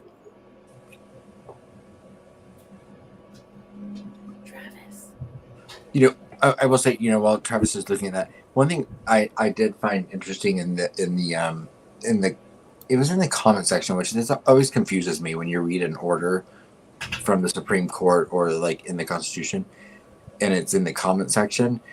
But there is a part in the I believe it was in the Supreme Court. If you look at the rules of the Supreme Court, and it talks about Indiana actually defines what news media means. Right. Which, so when we talk about, how YouTubers aren't news media, I found that interesting because, I mean, if in the Constitution of Indiana or by the Supreme Court they've defined the term news media, it gives me a little bit of a different perspective on what Judge Gull was referring to when she talked about content creators or YouTube people, basically. Unfamously Famous was in here yesterday and dropped a link about that, Okay. about, basically when Judge FRAN Gull said that, which is absolutely wrong. Again, it was something that, meaning that I'd have to go back to it, you guys, but welcome back, Travis. Travis, can you hear us okay? I can hear you fine. Can you hear me? Yeah. Okay, good. But she didn't say that on the record, though, right? Or are those emails considered part of the trial proceedings, like every other court document? Like, No, I don't. She didn't say. I think she may have reiterated it at the hearing on the 31st. I can't remember if if she reiterated it at the hearing, that would be in the court record. Okay. Yeah, but just an email so that we're seeing and everybody's upset about. I mean, right. It could really mean nothing. Oh, right. And I'm not defending. I'm yes, we all have the right to freedom of speech. I was just trying to look at the, look at it and clarify, what she from a legal term may have meant. Wait a second. Can I just defend the judge? You did. Oh my God. I'm going to mute myself. I'm just kidding. Go ahead, Travis. So, yeah, there might be a statute or something defining news media, but that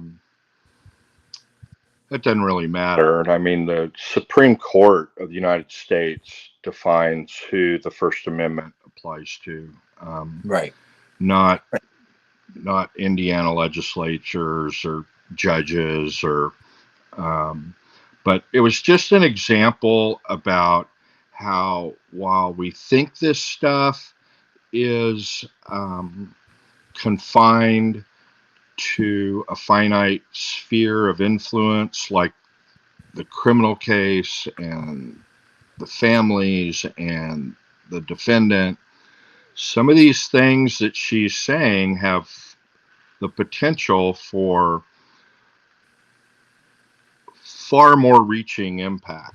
That she was willing, apparently, to lock up content creators, and I understand what Adam's saying is that, well, news media, and she keeps using the term legitimate media outlets have requested, and she keeps saying that thing, and that could be because of language from a statute, right? And that's Code why Indiana Code 344641 is the one I found. And what's that cover? Does that cover who can request cameras in a courtroom? I'd have to look at. It says, well, it's under the fact that it says news media is defined in Indiana's Supreme Court by the Indiana Supreme Court as persons employed or representing a newspaper, periodical, press association, radio station, television station, or wire service, and also covered by Indiana Code 344641. Representatives of news media organizations may be required to wear identification. A judge has discretion to determine who is admitted in court as news media and under what conditions. Members of the general public are prohibited from broadcasting, recording, or photographing any court proceedings in the state of Indiana. Yeah, so that's just covering if you want a press pass. Right. Yeah, the judge has discretion on it. But what she's talking about in that email is Absolutely. that But I mean, she can she can that's arrest someone if they yeah don't give up their source. that because But they're the same not can be said for the media. they're so well, it said that the privilege doesn't apply, but it gets into super complicated Second Amendment law that we don't need to go Absolutely. into now. But You mean First Amendment? yeah, First Amendment. Second Amendment would be a whole Yeah, different. it'd be a whole different thing in Indiana too. But anywho, so it's we just kind of brought that up that it's just certain things, and she's got this. It's like I said, I don't know if y'all remember. I said I feel that she is sincerely trying to protect the rights of the defendant and also preserve the privacy of the families. And it's really hard to do to make everybody happy. And the point of the writ is that doesn't matter what your motives were, doesn't matter that you came up with this alternative to put everything on a web page, even though that was quicker than if you did it the official way. You got to comply with the law. And so, Agreed. I mean, there's some countervailing. Now, I'm just saying what their position is. I'm not saying whether it's right or wrong or the judge's position's right or wrong, but she and again, maybe the reason why she was denied counsel by the AG's office is they said, look, we can't defend this position. If you want us to represent you, well, our position would be is we need to work with the attorneys on the writ to come up with see if we can settle this in an amicable way, and that we'll do things a certain way going this way forward. But and that's total speculation. Just don't know. But or the clerk beat her to the AG's office, and the clerk's position is somehow inconsistent or contrary with the judge's position, and or the judge or the clerk has said, well, she ordered me to remove the documents and I haven't yet. I know the names got removed when she said that names shall be removed from the system, and then they were, but I didn't see those documents getting removed. That it still showed the motion to disqualify. Yeah, it still showed them all. Yeah. So I don't know if the clerks said, look, she's ordered me to do things. I don't think they're legal, and I'm not going to do it. And that would be a conflict. That would cause the AG to say, well, you're going to have to get separate counsel because your position is inconsistent with the clerk.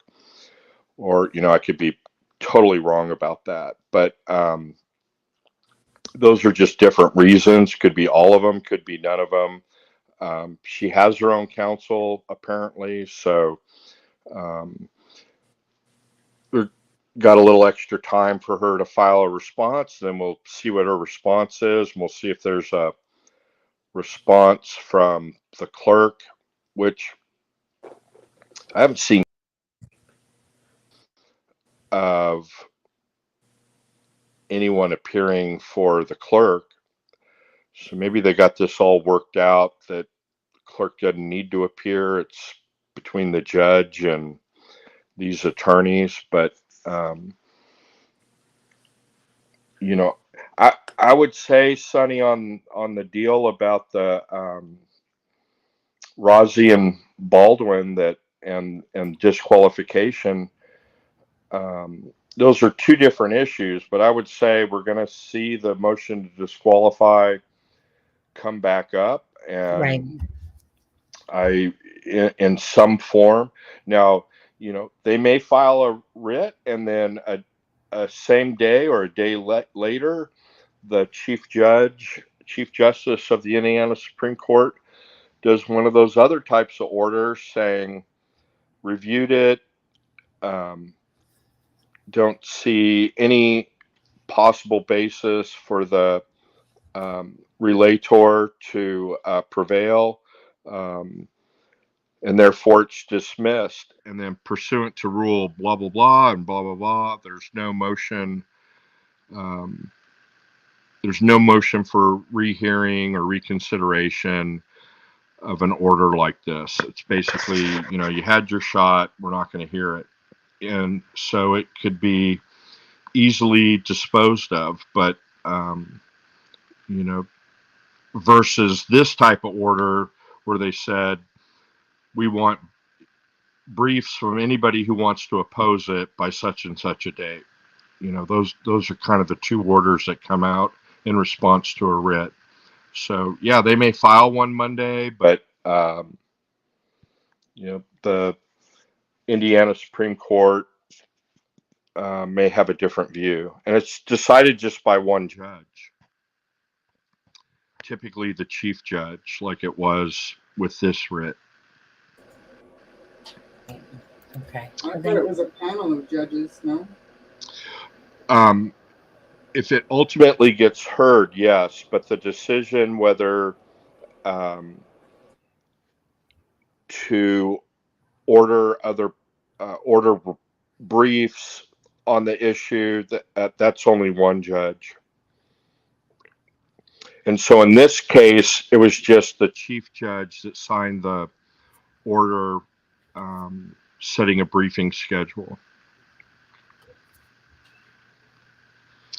And then if it gets Loretta Rush. Yeah. And then if it gets heard on the merits, absolutely right, it would be the full panel.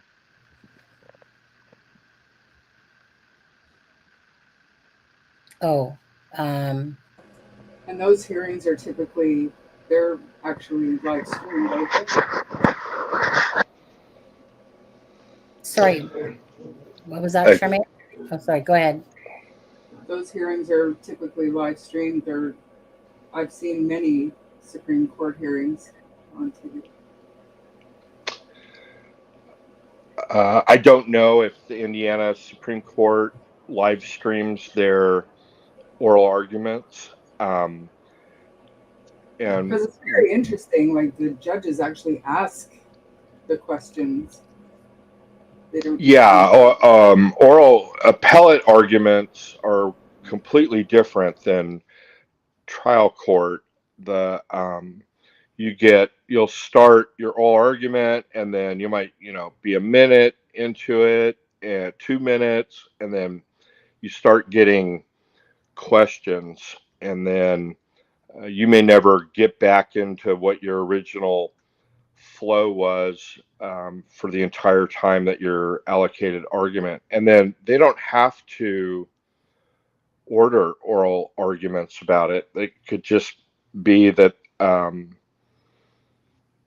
they're going to decide it on the briefs. And oral argument in the Indiana Supreme Court, like most other Supreme Courts, it's discretionary whether they want to hear oral argument or not. And a lot of times that just depends on how divided the court is, and on those types of writs that they'll advise, but it's rarer for oral argument because it should be real clear. The state official, whoever they are, is required to do something, and they either did or they didn't. And so it's usually not a gray area. Have you ever gone before a Supreme Court for a client? State Supreme Courts, not the U.S. Supreme Court. Interesting.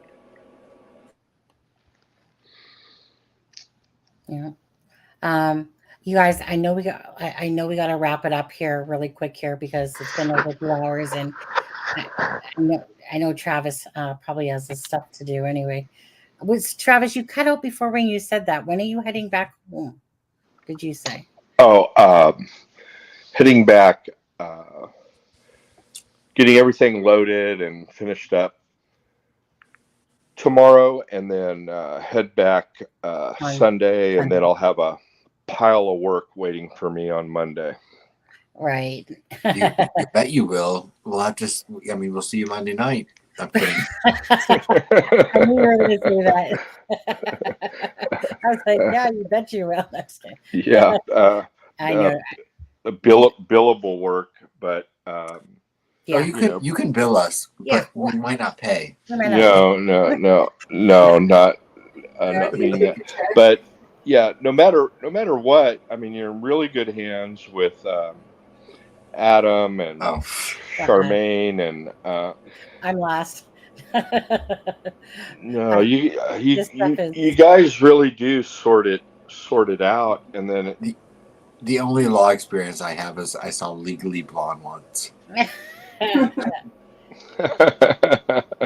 me put it this way. I could not be sitting here by myself talking about this stuff. It's way over my head for them. Like there's certain things that you read, you understand. And then there's other things you go to someone like the Defense Diaries or the Prosecutor's Podcast, and try to, because, what I really like, I want to say this, and what I really like about the Prosecutor's Podcast and the Defense Diaries, including yourself, Travis, is that, I like it when it's dummied down, because most people in the chat do not understand what's going on. There's certain people that, have a better grasp of it, like Wonder Girl or Sleuthy Goosey, and, people that, like, of course, almost attorney Adam, and stuff like that. But they, but for me, like I said, some of it you read it and you okay, I get it. But when it comes to like, okay, so what's going to happen next and stuff like that, especially, or what does this part mean? Like the whole Attorney General thing today. And the reasons behind them. Yeah.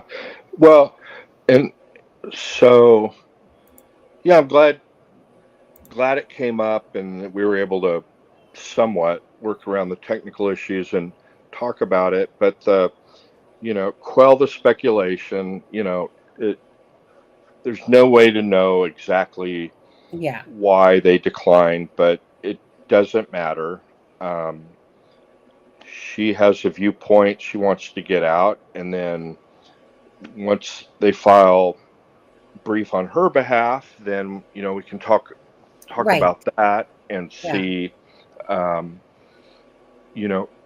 there's always two sides to every argument, and we can see hers and go from there. And then so hopefully no one got really upset or worked up about the fact that the AGs, we've talked about this before, there's a tendency, they see something happen, but we don't know exactly what the reason is. Right. And so speculation is kind of the worst thing because there's really enough to it. But have to measure that with, there was a lot of speculation about what the hell happened in that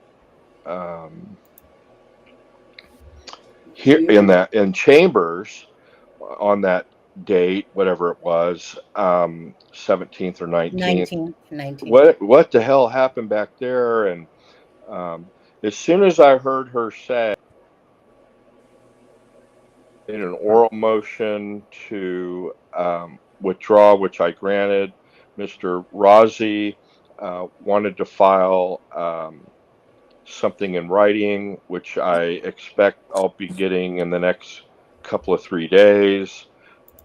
I knew right then and there he wanted to make a record.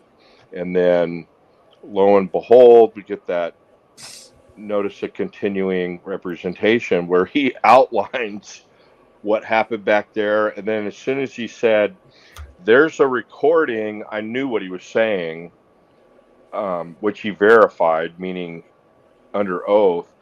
I knew that was going to be accurate. You know, Right. Nobody is going to put stuff in an affidavit that you know that there's a official court recording on. So he's trying to be as accurate as he possibly can. However, doing what lawyers do, slanting it to his client's advantage, coerced, ambushed, but you know, and so a court looking at it may disagree that it was coercion or ambush, but what he states factually, you know, I know, and it's like, oh my gosh, you know, and we have no indication that GULL opposes that recording being publicized at all. I mean, I doubt the recording will, but I expected the transcript would be what's released, and I've seen no indication that GULL opposes that transcript being released. Well, they did that she's going to approve it. She just hasn't yet. Well, she didn't approve it for Sleuthy Goosey or Bob Moda, the audio. Well, that's I mean, saying straight up that it was confidential. Right, it's that would be a separate request. Filing, but two people talking. What is go ahead, Charmaine, first. What were you saying? No, I was just saying, sorry, Adam, that according to them, she responded by saying it's private and confidential and it's not going to be released. So and my understanding is that she was saying to them, you're not entitled to make the request. The request isn't being opposed by me, by the official people asking for it. Right, and what I saw was just like a screenshot. I haven't listened to anything. I don't even know the whole story. Yeah.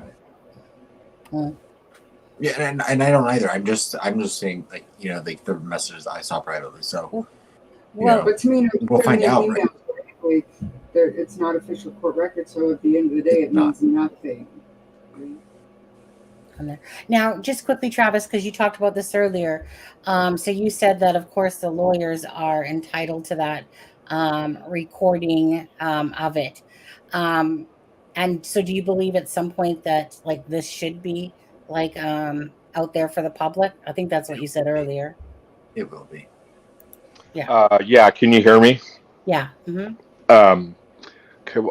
Adam and Charmaine just shared a lot of information I wasn't aware of. That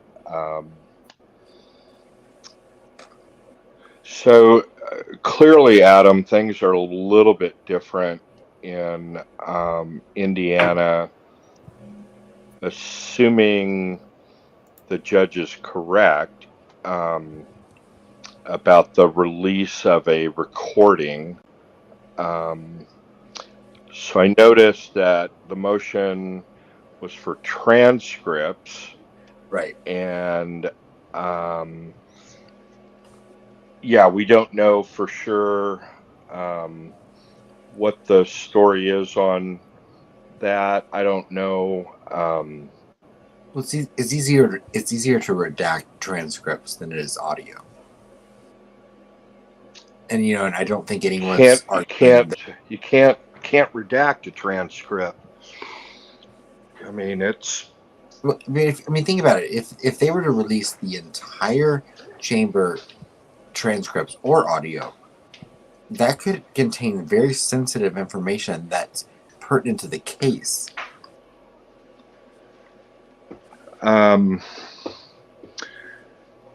So, but she can't redact it from the attorney requesting it that wants it in the Supreme Court.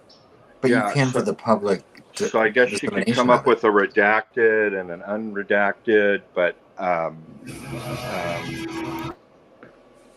can't really imagine, I suppose if they're talking about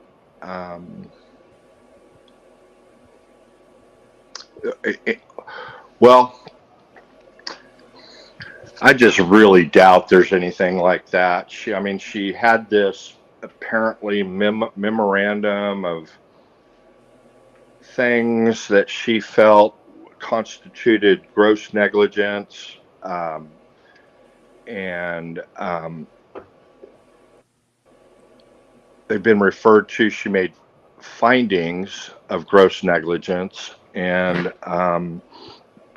that if you believe Rozzi's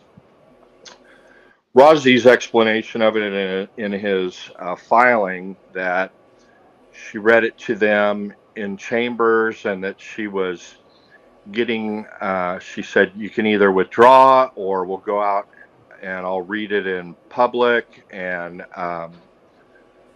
order you disqualified, removed, whatever, at that point. So it's going to be hard pressed to, if that was said in that recording, then it's going to be hard pressed to come out and say any part of that stuff is redactable. So she could redact sensitive information, but she can't redact stuff she wished she hadn't said. Well, no, but let me ask you this: what if part of the information she was talking about was information that hasn't been publicly disseminated yet, but that was released to people in the public, that contains sensitive information that as of yet hasn't been made public? Would that be something that should be, if that's the case, she's going to implode. She's just going to implode, and I'm she's saying going to wither away. Because here's what she's going to be arguing, Adam. Okay, so I have this memo, and it's got points 1 through 9 of gross negligence, and she reads it off to him. And if you don't withdraw right now, we're going to go into the courtroom. We're going to have our hearing. I'm going to read this to the public, to the courtroom, and then I'm going to remove you anyway. Right. So I'm talking about that. I'm talking about that specifically. If she tries to say, well, there's points in there that I represented to these lawyers I was going to read in the public courtroom, but are now, in hindsight, they're sensitive and they go into matters that haven't been released. And so I'm going to redact them from the public version. Now, if there was other stuff outside of that memo, I agree with you. That could be the case. But she can't take the position that items 1 through 9 are now I'm sorry. sensitive. She would just implode. Well, I meant more that, what if she were to say, we have these witnesses lined up that, I've been told by the state are going to testify to XYZ. And because that never happened, does that constitute an issue of something that should then be redacted because it never did get disclosed in court?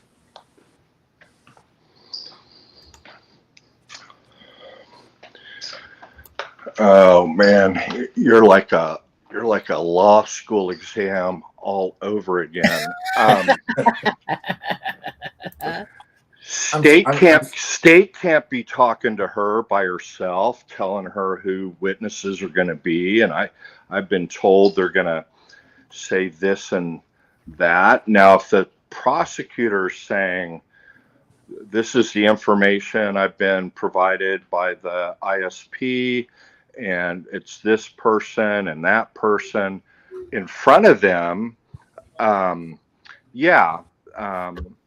possibly, but it's kind of hard. Things are referred to as, yeah, it's crime scene photos, and it's this, and it's, you know, photos taken in the office from his cell phone. And, you know, I guess it's conceivable that for some reason they had to go into details about and describe the photos, but outside of that, there shouldn't be any redactions. Okay, thank you. Yeah. And I didn't mean I wasn't questioning you. I was just trying to I mean, it's important to clarify. it's important to clarify this stuff, and I have to think it through. Is he hurting your brain, Travis? Man, it's like, yeah, right? It's like I'm working on vacation, man. No, no, the questions are great. No. The questions are great, and as long as it helps everybody get a clearer understanding. And again, you know, this goes back to the first time I was on. You know, these writs are quick, 2-3 weeks, and they're over and done with. So, right, people shouldn't be blowing gaskets. I always felt it was worse, and I think Frank expressed this opinion that it's over and it's done with, and, you know, no more, they're gone for good written, you know, which is fine to have that opinion, but you don't want a situation where, like in Ramirez, you know, they just crawl away and go away with this good record made, have a full-blown trial. Everyone goes through that, and it doesn't go Richard Allen's way. He files an appeal, and one of the issues is he didn't have the choice of counsel, and they reversed based on that. That would be a mess. It would be a mess. So that's been my question. To me, it was, I felt if there was a way that was procedurally correct to know one way or the other, whether the motion to disqualify was denied or stricken in an improper way, let's know that now. Either right. Interlocutory appeal or a writ. And then Travis, have you read the Indiana Constitution and like and the, I can't remember what it's called, but basically the rules of ethics for lawyers? The rules of ethics, I haven't read their specific ones, but they're all now modeled after the right. ABA model rules. The only reason I ask is because from what I read, I basically read that, you know, and I read that, and my interpretation of this came from a month ago, but that what happened with Baldwin and Rosie were without question not going to be perceived by the Supreme Court or anyone as being outside of the judge's scope of taking them off the case. But no. So the rules of ethics have nothing to do about removing. Well, I guess I meant the Constitution then, because when I read about like the discretion a judge has in a lawyer in Indiana staying on a case, it was pretty broad. But the U.S. Constitution, the Sixth Amendment, trumps that. So that may be true that they're more wide open on it, but it has to be within the constraints of the Right. And I get that. Sixth Amendment. But Would any of this fall under federal law? 'Cause I know in Canada, some of our, trial procedures and stuff would, the federal law would supersede the provincial. If provincial is not following procedure, then automatically. So the way it works in the U.S. is that states have to operate within the federal U.S. constitutional framework. First Amendment, freedom of the press, access to court information. Second Amendment, guns. Fourth Amendment, search and seizures. So most states craft their search and seizure laws to be up to the full extent. Basically, they say to the same and full extent as allowed under federal law. And so they, so for example, it comes up in Fourth Amendment stuff all the time. Thermal imaging of a home. A sophisticated thermal imaging where the police can sit outside your home and tell how many people are in there, generally whether it's children, adults, female, male, based on thermal imaging. A state said, well, no, that's allowable. That's not really an invasion of privacy. It's not like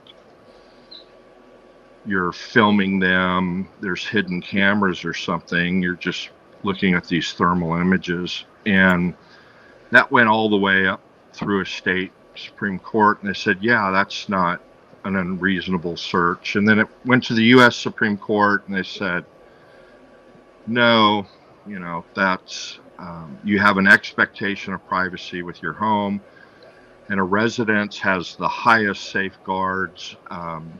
No, we can't be having helicopters flying around, seeing who's at home, who's not. People parked in vans with thermal imaging, seeing who's at home, who's not, who's in the bathtub. Even though thermal image, it's just colors. You can't see anything anatomical. Curves. So the outside of that, but that's an example where the Supreme Court has to hear it to absolutely decide, and but the rules of ethics come into play on disciplinary matters, and nobody, the Indiana State Bar hasn't even looked at it for that. So it just comes down to then there's another component about the conduct of court-appointed attorneys under this Indiana court-appointed commission. And then I don't know what the procedures are to remove somebody from the list on that or suspend them from that list. Most judges in most states have the authority to remove an attorney for misconduct, so on and so forth. That was never the issue with Hennessy. The issue was they were never given notice and an opportunity to be reasonably heard. And that what's described in the in-chambers meeting wasn't a hearing, and it wasn't an opportunity to be heard.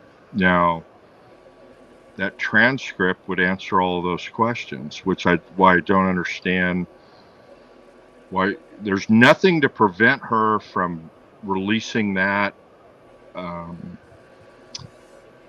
and some judges release their opinions on the internet now, and there's nothing that would prevent her from saying, "Yeah, get that thing prepared as quickly as possible. Let me know when you do," and then boom, she gets it out there.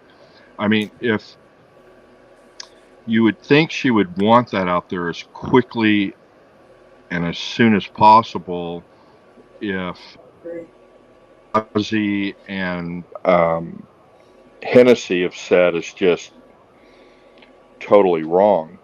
And then you would expect delay and obfuscation of it if what they're saying is accurate. But we now have, and I'm sure now hearing the other things that Adam and Charmaine filled in about what has been said other places, and Right. what the response to requests were, it's clear that None of which is official. Yeah, it wasn't official. They literally just emailed her today, and she happened to respond. We're just talking about screenshots we've seen that people have posted referring to the situation. Right. So, I don't know who's requested and by Bob. what Bob, and what status and whatnot, but and it wouldn't surprise me, maybe that's how he's aware of some of this stuff, is he's let them know, hey, I made a request and this is the response I got. And then it's like, okay, enough of this. I'm his attorney. I'm going to file a motion for transcript. And then she either grants or denies it. And, right. Well, can I ask you this, please, Travis? So in this motion here, right, which is about the transcripts, defendant's motion for transcripts, and it says, so basically, Kara is requesting the in-chamber proceedings. She wants the transcripts for those. She wants the ones that were held in open court, and she wants the ones that are from October 31st. And then it says counsel was retained to represent defendant for purposes of filing an original action on his behalf. Can you explain what it means? Oh, I'm talking to Bob. Bob. Oh, or he Travis. was like, bye. Not Bob. Travis. Right. Travis. I heard a zipper and then he disappeared.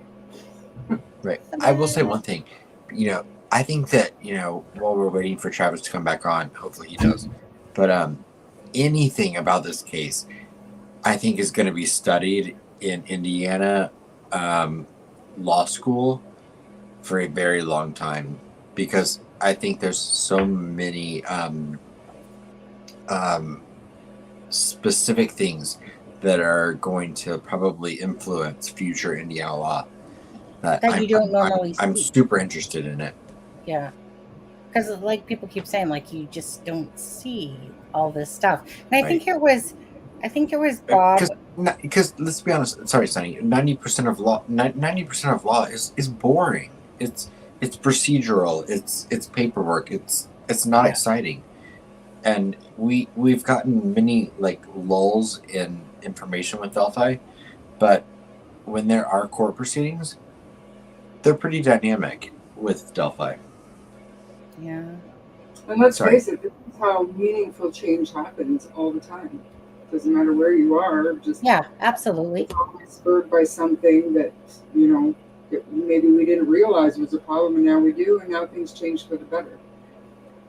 Right. Or we have clarification on something where there was a gray area or something that had just never been brought up before. Exactly. Yeah. Exactly. Ivy, Travis obviously was aware that you were in chat, and he bleeped out. He was like, "I'm out of here." See, that's what happened. Oh wait.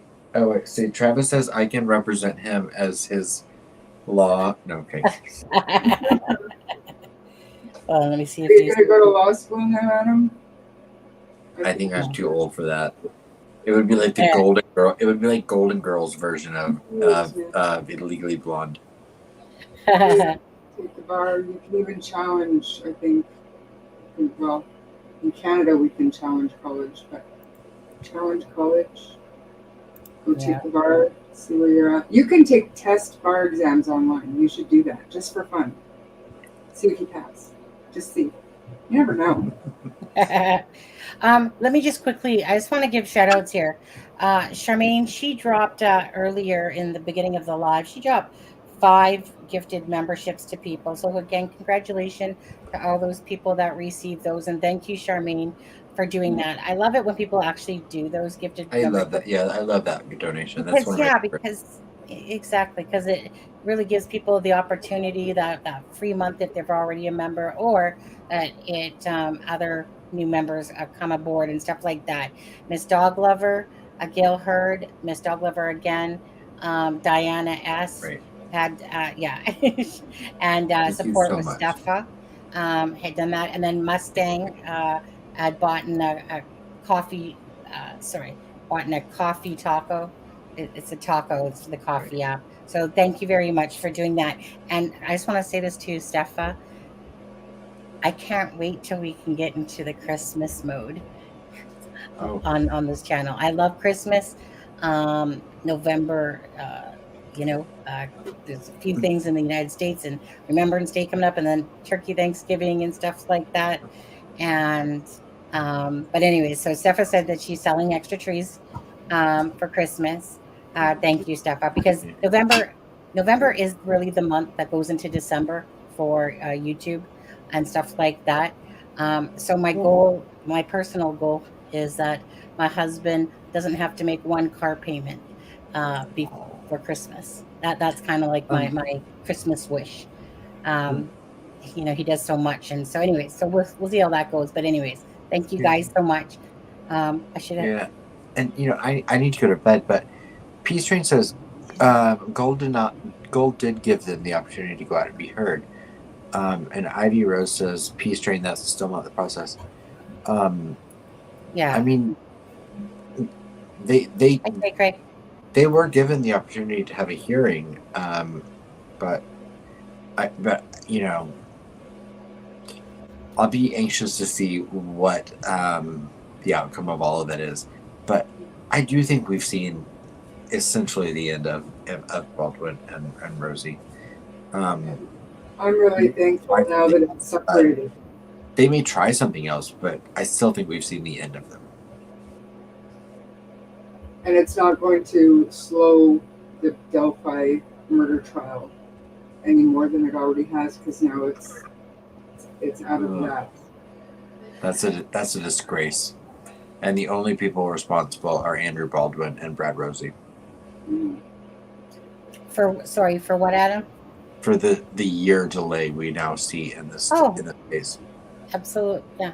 I mean, I think the thing is too really is that people want that everything was done procedurally correct by FRAN GULL, and which is the way. And again, and strictly for appeal purposes, right? We don't want to just lay out the red carpet for an appeal. That's all. Peace Train. It's about on paper, right? So. And I don't know what happened to Travis. I was really hoping to get in those questions. I think Ivy was talking about the thing that Frank put up there about the audio recordings. Right. And that's why I kind of dropped you guys this link here. Right. With regards to the rules of the judicial branch, and you can go down to it and you can look at the different things, the different codes or whatever. Boom, boom, boom, boom, boom. I'm just trying to look. And Steph, as of right now, the only thing the Supreme Court's reviewing is the writs of mandamus that are in front of them, and that's really just for the transparency of the court documents. So there's no question as far as Andrew Baldwin or Brad Rosie and the ex-defense team in front of the Supreme Court right now. So if that comes to fruition, then absolutely it should. But as of right now, the only thing in front of the Indiana Supreme Court has to do with court documents and the transparency. I want to know if you guys know. What I wanted to know was what exactly the word original action means when it says, is that like, what does that mean? That's what that Indiana rules of procedure for original actions require a relator to provide the Supreme Court with the relevant transcript of any evidence. Okay, so that sounds to me like the procedure for original actions. Like that sounds to me like really just the transcripts that what happened in chambers, which would be their original. Yeah. Is that what that thing seems to mean? Like, right. Kind of like what that's saying, with relevant transcripts of any evidence in the record, if it exists. Right. Okay. I think, yeah, and I agree. Peter and I agree. I think all of us can agree. I think it's in everyone's best interest that Richard Allen gets a fair trial, regardless of the consequences. I hope that Richard Allen gets a fair trial. Yeah, absolutely. Honestly, me too. If I was in Richard Allen's shoes, I you know what, I would want everything, of course, to be, kind of remember how Kagan Klein scooted off that attorney off of him because he was like, well, like, why didn't I see this paperwork or whatever, and did it in the, well, hey? I said, oh, well, yeah, I mean, yeah, but yeah. but I mean, it's because like, however, ended up being really that Kagan Klein didn't think that that his attorney was doing things in the best interest of him. Is how kind of that one played out. But for me personally, again, if I was freaking sitting there like Richard Allen, I would want, like I said, everything on the up and up and fair, and how it's supposed to go. And at the end of the day, I don't think there's any one of us that don't want a fair trial for Richard Allen, for Abby and Libby. Knowing that all this stuff is going on, and this is obviously like the legality stuff of it that will play out, and I guess it's just really wait and see what happens in the upcoming weeks of the different motions, and let's say to stand the trial, like to put a stay in whatever, and I don't know, disqualification, etc. Right. Anyways, I don't think that. Go ahead, Adam. Oh no! You finish, please. No, I was going to say we're going to head off here in a few minutes, so let's just do our final thoughts because I was just going to say I was like just going to say I need to go to bed soon. I'm sorry to be a buzzkill, but I know you are a buzzkill now. I know. No. Well, but it's hard because I do have to get up at in 5 hours. I know you have to work tomorrow. I know. But, just quit, Adam. Do the right thing. Right. We're gonna need a few more of those donations. I know, right? Yeah. One day. Okay. So Adam, we'll start with you. Just anything that you want to say, final thoughts, whatever, however you want to say it. I mean, I'm sorry that Travis didn't get to, come on the last couple of minutes because, I mean, I'm sure we'll get to hear from him on Monday when we come back. But no, I just appreciate everyone being here, and I'm exhausted from the last month of Delphi. I hope that we're gonna get a little bit of reprieve when it comes to the drama that ensues with the case right now, and I just hope that at the end of the day, everyone involved gets justice. Yeah. I know that sounds like BS, but well, no, I mean that's the true. truth of the matter. I mean, honestly, like I said, it's not like it's cheesy or nothing like that. No, but I mean that for everyone. I mean that for Richard Allen. I mean that for Libby and Abby. I mean that for their families. Yeah. I mean it for everyone. Yeah, exactly. Right. I wouldn't want it any other way. Charmaine, what about you? I mean, Adam pretty much said everything that I would want to say. Just thank you for inviting me again. I didn't really have a whole lot to say, but I We like got a this. whole lot of ears to listen. Yeah. And you look hot. For sure. Oh, and yeah, I hope for justice for Libby and Abby, and I want Rick Allen's rights protected so that he can get a fair trial. And I want every single person who's done wrong in this case to be held accountable, because the citizens deserve it, the families deserve it, even though we might not look at it that way. But we have to look at it as a whole picture. And my point is, at least now it's separated from Richard Allen's trial. His new attorneys are going to do what they're going to do no matter what, and at least the Supreme Court is handling Baldwin, Rosie, Gull, and all the other shit and the other stuff, unless they actually filing for a stay, which would suck. But as it is right now, they're two separate issues now. Yeah. From what I understand. Yeah.